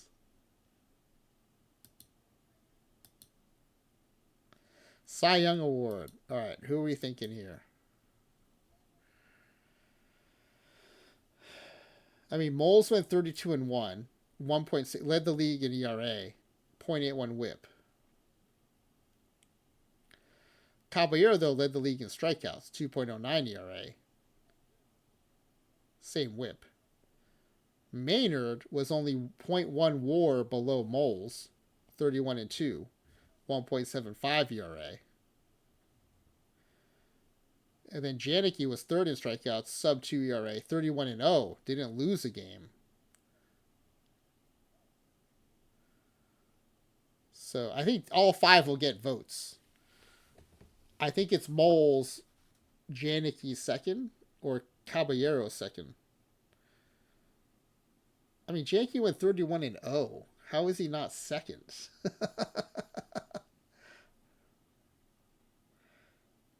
Well, that's true. Our closer did pitch 36 innings. I wonder if there's like a floor to the number of innings. That might be why. You're right, Holler. That might exactly be why. And if that's the response from the forum, that I'd be fine with that. But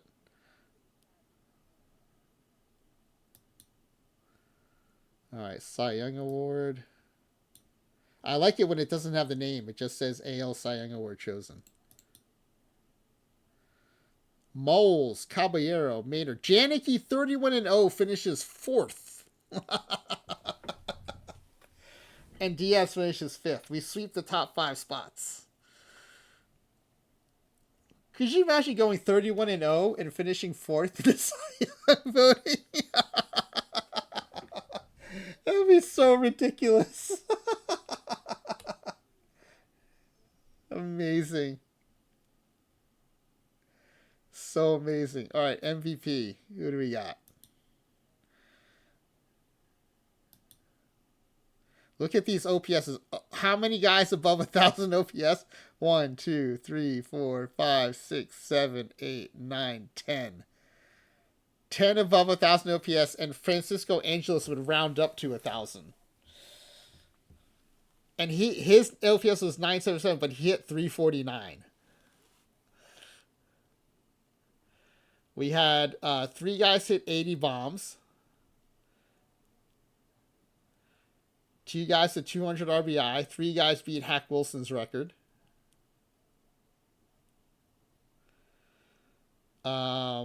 Landon Warner went 30-80. And John Gunn went 40-70. I mean, how do you pick an MVP out of these guys? I'm assuming Brent Walker, 85 bombs, 215 RBI. But, I mean, Gonzalez hit more home runs. He had 13 fewer RBI. His average was 12 points lower, but his OPS was 100 points higher.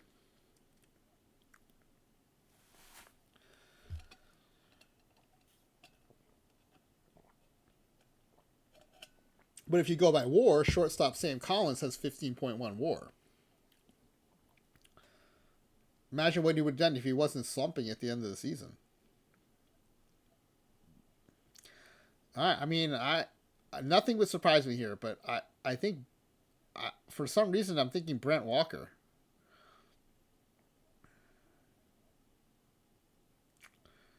But if you go by OPS, it's Collins. Let's see what the AI decides to do here. And the AI also likes stolen bases, so is one of these guys a dark horse candidate, Gunn or Warner? I just don't think they had enough power to compete with these other guys. This will be an interesting MVP race.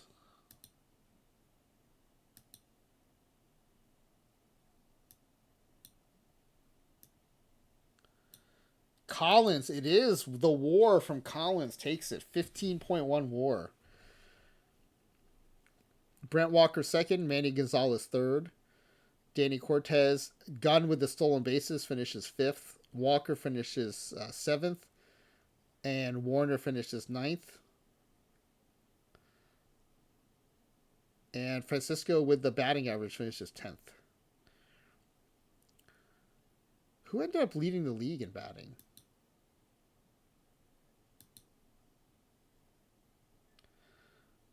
Oh, Cortez beat out Angeles.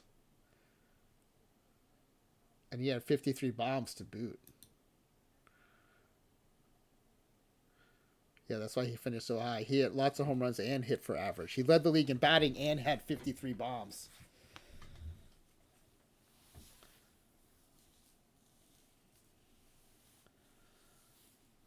These are all Power I profiles. So Cortez is the one who was more of the Triple Crown profile, as is Gunn. Walker's another Power I guy. Warner was too splitty, but he has that Triple Crown profile. And then Angelus was that Contact Eye guy. All right, I believe we have enough information to do the pack giveaway. So let me get a spreadsheet version of that out.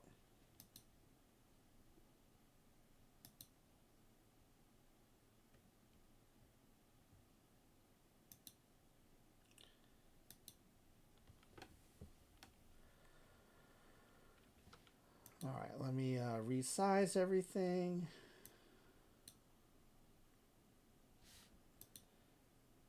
You know what? I want to need like a 1 minute ad roll. I need to hit the restroom before we do this. So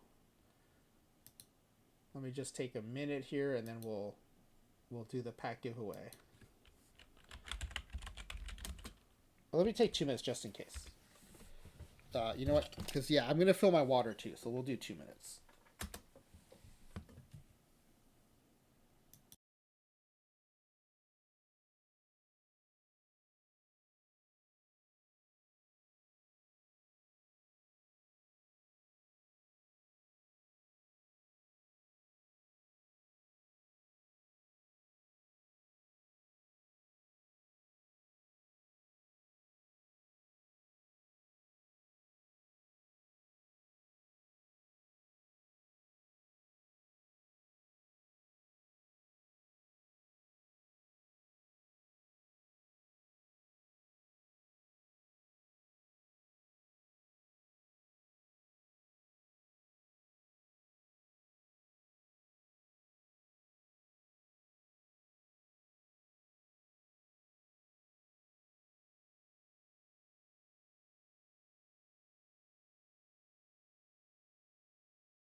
All right, I am back.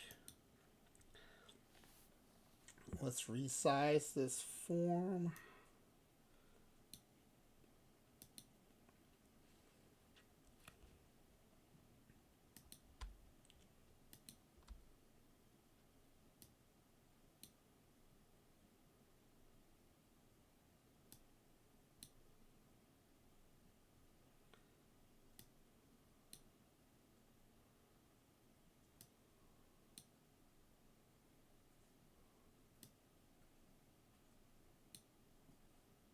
Okay.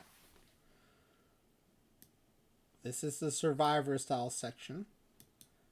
At most, this will determine first place. It will not determine second place. Will this team have a game score of 1? No, they did not.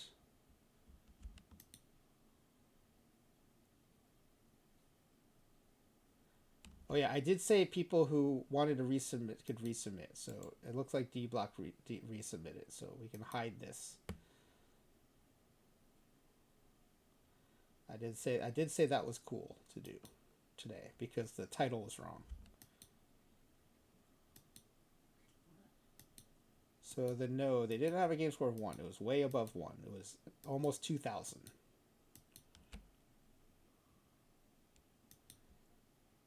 Okay, so then we'll have the lowest record in the majors that did not. And I do think maybe this first question was confusing because they all said they would not have the worst in the majors, which usually was what you need to have a game score of 1. So I do feel a little bad that those three that got eliminated. I think maybe the wording threw them off or something, but they did not have the word. And part of this is I'm trying to use the same form for scrub level teams and for legend level teams.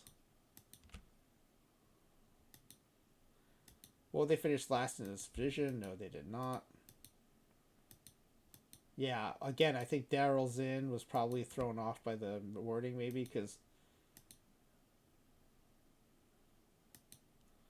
regular season below 500. No, it was way above 500. So everyone continues to survive.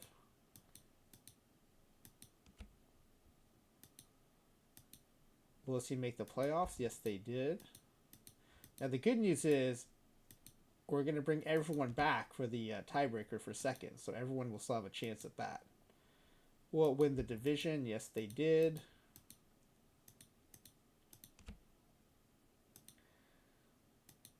Will it make the World Series? Yes, they did.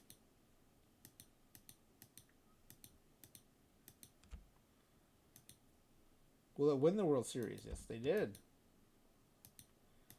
Wow, all the yeses said yes all the way through, so...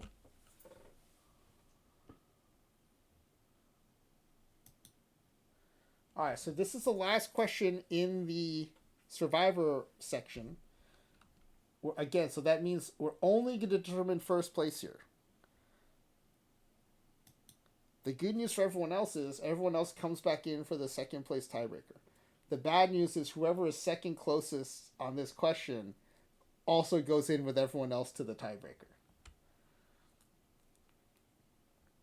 And the win total was a 156 win total. So let me resize the column so we can get everyone in here. Did anyone guess 156? Claydog with a 155. Tommy All I Do Is Win with a 157. And the Holler with a 157.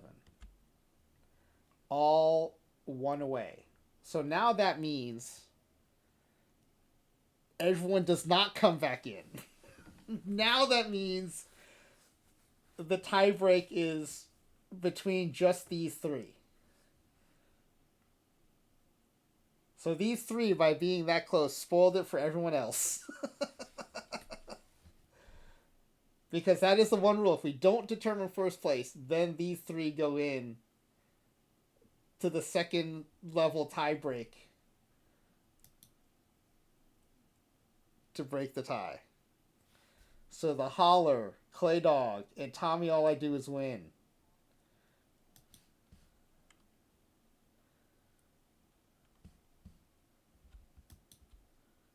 So let me hide these.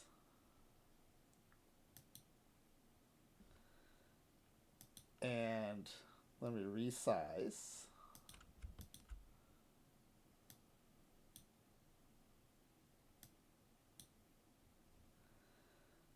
And it's just these three, so that I don't forget. Let me gray out the rest.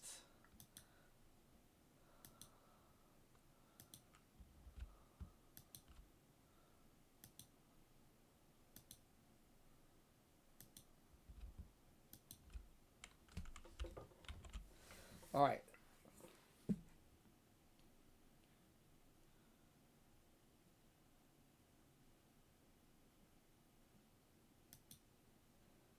So, Clay Dog, I thought we talked about this. If you're in first place, you're 0 games behind.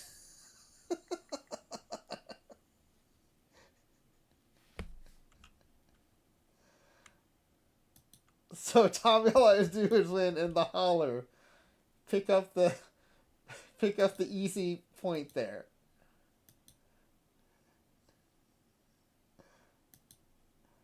All right, what will be the rank in runs scored? Okay, so this is where we do the hover. And this is easy. It's first place for everything.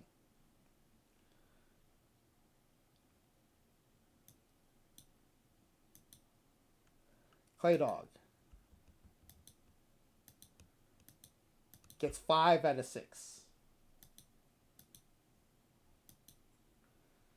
Tommy Ladu's win gets 1 out of 6.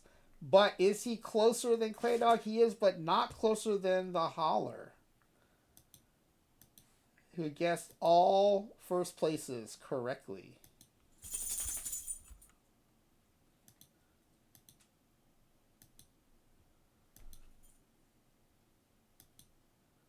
How many regular season home runs will be hit by the batter who leads his team in home runs? That answer is super high. It is 87.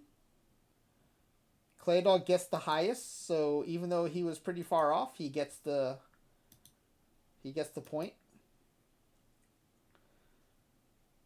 So the Holler with 7. Tom Ladu was in with 2. And Clay Dog with 6.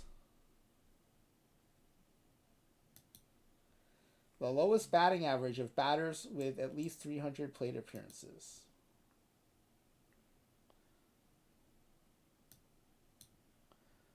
So batting average, lowest. Schmel did not have enough plate appearances. So we go to Santiago, 255.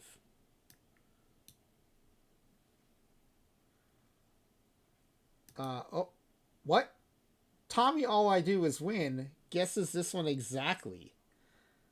Holy cow. That's amazing. Nice job. Highest batting average. The other end of that spectrum, 300 plate appearances. Danny Cortez leads the league, 364. The Holler with the meme answer of 369 takes it. The meme answers were hot last night, too.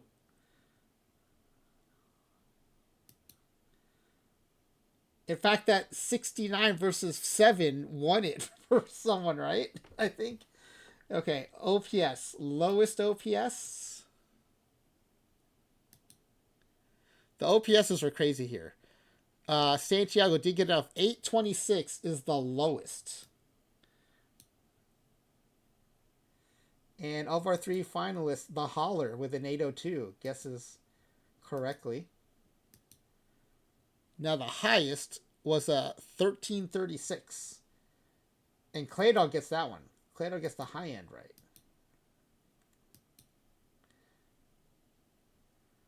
So no one guessed quite high enough on the low end, and no one guessed quite high enough on the high end. All right, highest strikeout percentage. This is a fun one that we have to go to batting stats 2 for.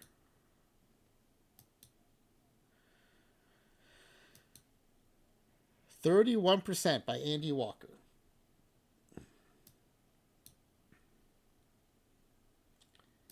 $25.1, the Holler gets it.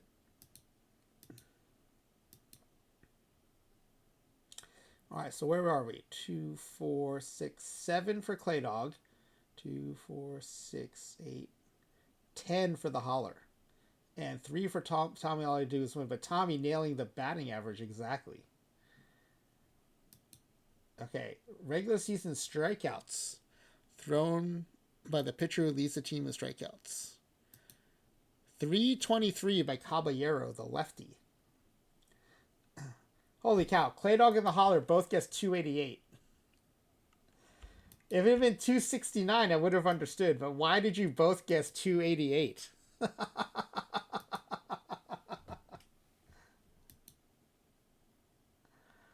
All right, highest ERA with at least 100 innings pitched.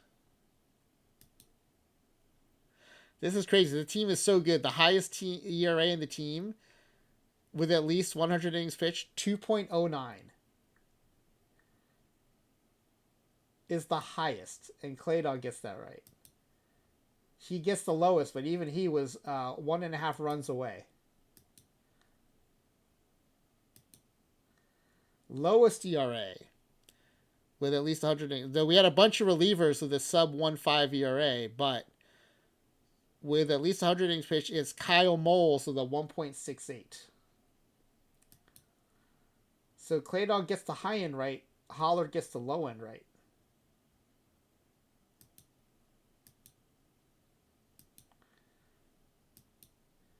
Highest whip. This is crazy. With 100 innings pitched, Alex Diaz has the highest whip, 0.83. And Tommy All I Do Is Win is the closest there. Now the lowest whip with 100 innings pitched is 0.79. And that's Claydog. Claydog gets the low end right there. All right, one last question. Does it even matter? Claydog, 2, 4, 6, 8, 10. Holler, 2, 4, 6, 8, 10, 12. You know, if Claydog hadn't put negative 60, he could have tied it with this next question. The highest home runs per 9 of any pitcher on this team. At least 100 innings pitched. 0.7. Doesn't matter. Wouldn't have mattered. Holler got that closest.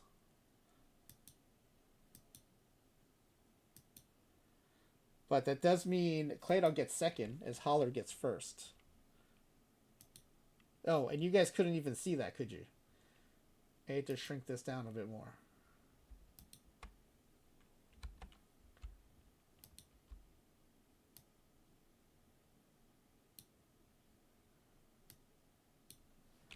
So the Holler gets first place. Congratulations. And Claydog gets second place. Congratulations to you. Claydog is like the king of second place in this stream.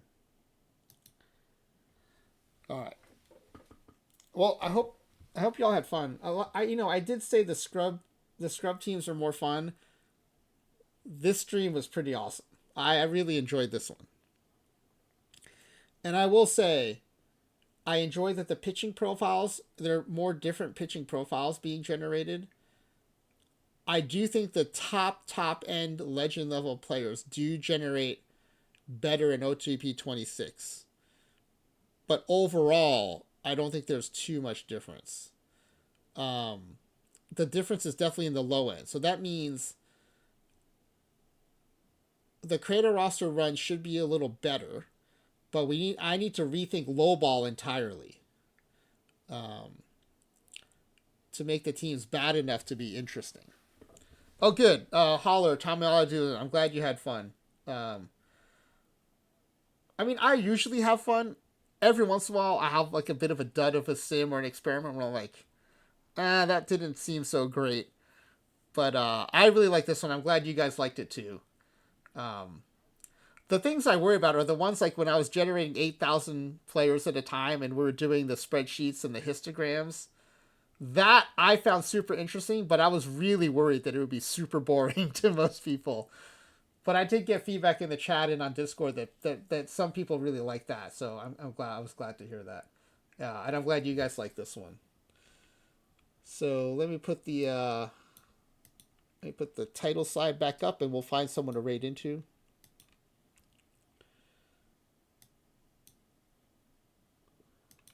Let's see who's out there tonight.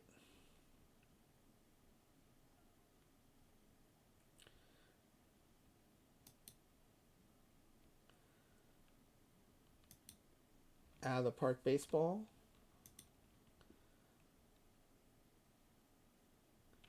Italics is streaming. How far in is he?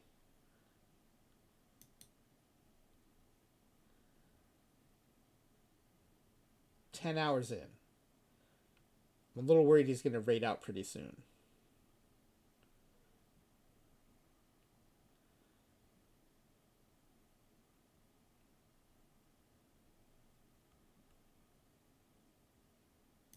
Oh, you know what? They're still vetting channel points though, so I wonder if they're going to be on for a while.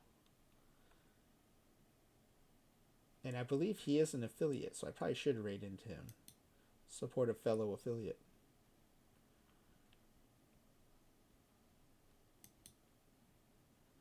All right, let's raid in italics.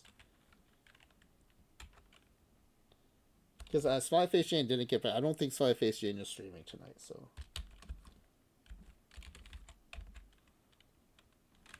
All right. Tomorrow is my day off. I don't stream on Wednesdays. And then Thursdays, I'll be back on at the usual time of 10 p.m. Pacific. It'll be a pack ripping games. We might be able to do a third session if I could get my packs to claim on Twitch. Well, I definitely have enough packs where we could do 2 sessions. And we should have a good time doing that, so. Alright, I'll see y'all next time. And I think we're done experimenting, so we might actually be doing like a creator roster. Or maybe we'll do a lowball test. I have an idea for the new rules for creator roster to offset the fact that the players are generating so much better. Oh, Andy's in the chat. See you next time.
Why do you keep following me around?